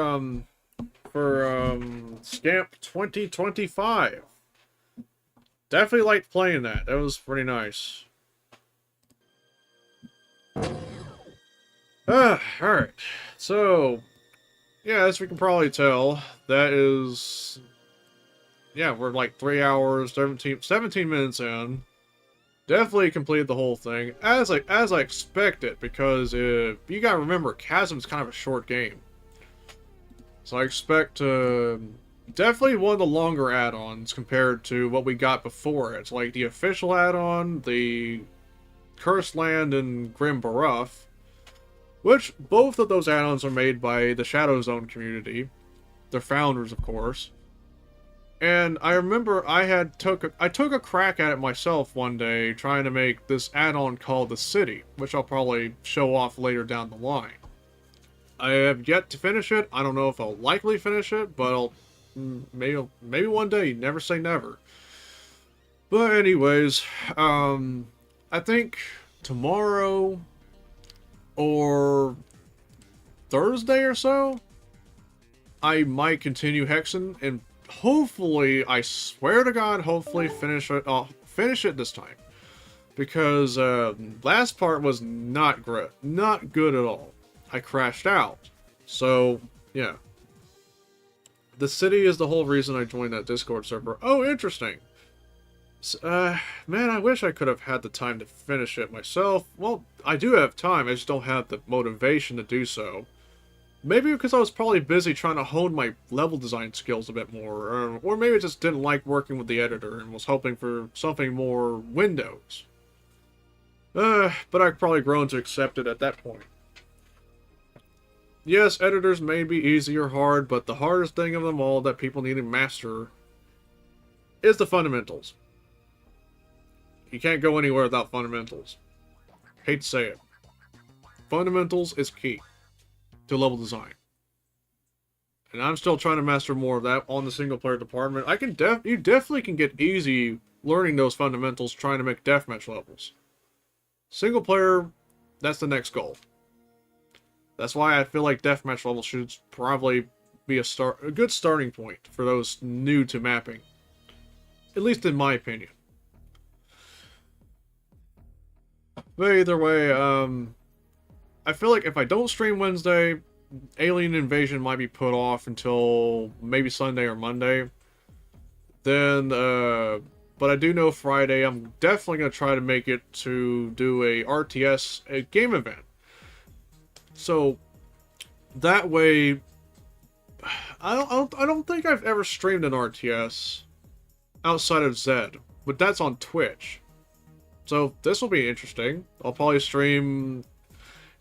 So it's possibly I'm going to be streaming, whether it be Command & Conquer, Tiberium Dawn, Warcraft 2, StarCraft, or Zed again, of course. Then again, I feel like Zed might be the least voted in the poll. Or Age of Empires. Either one of those games I am definitely fine of doing. Because, you know, it's RTS. I like all those games on the list. But anyways... Well, that was Scamp 2025, and that was it for the stream. So, yeah, for those of you who stuck around with me rambling a whole bunch of shit while completing it, which is pretty cool, I was able to do that. I thank you all for watching, because that was definitely some good shit. Definitely check out Scamp 2025, and definitely try to check out definitely check out the Shadow Zone Discord if you want, so you can stay in touch with the Chasm stuff. But yeah, anyways, that's it for now. As always, thank you all for watching. Stay tuned for more content. Give 5 money for Booba, as always. And as always, peace out. See ya.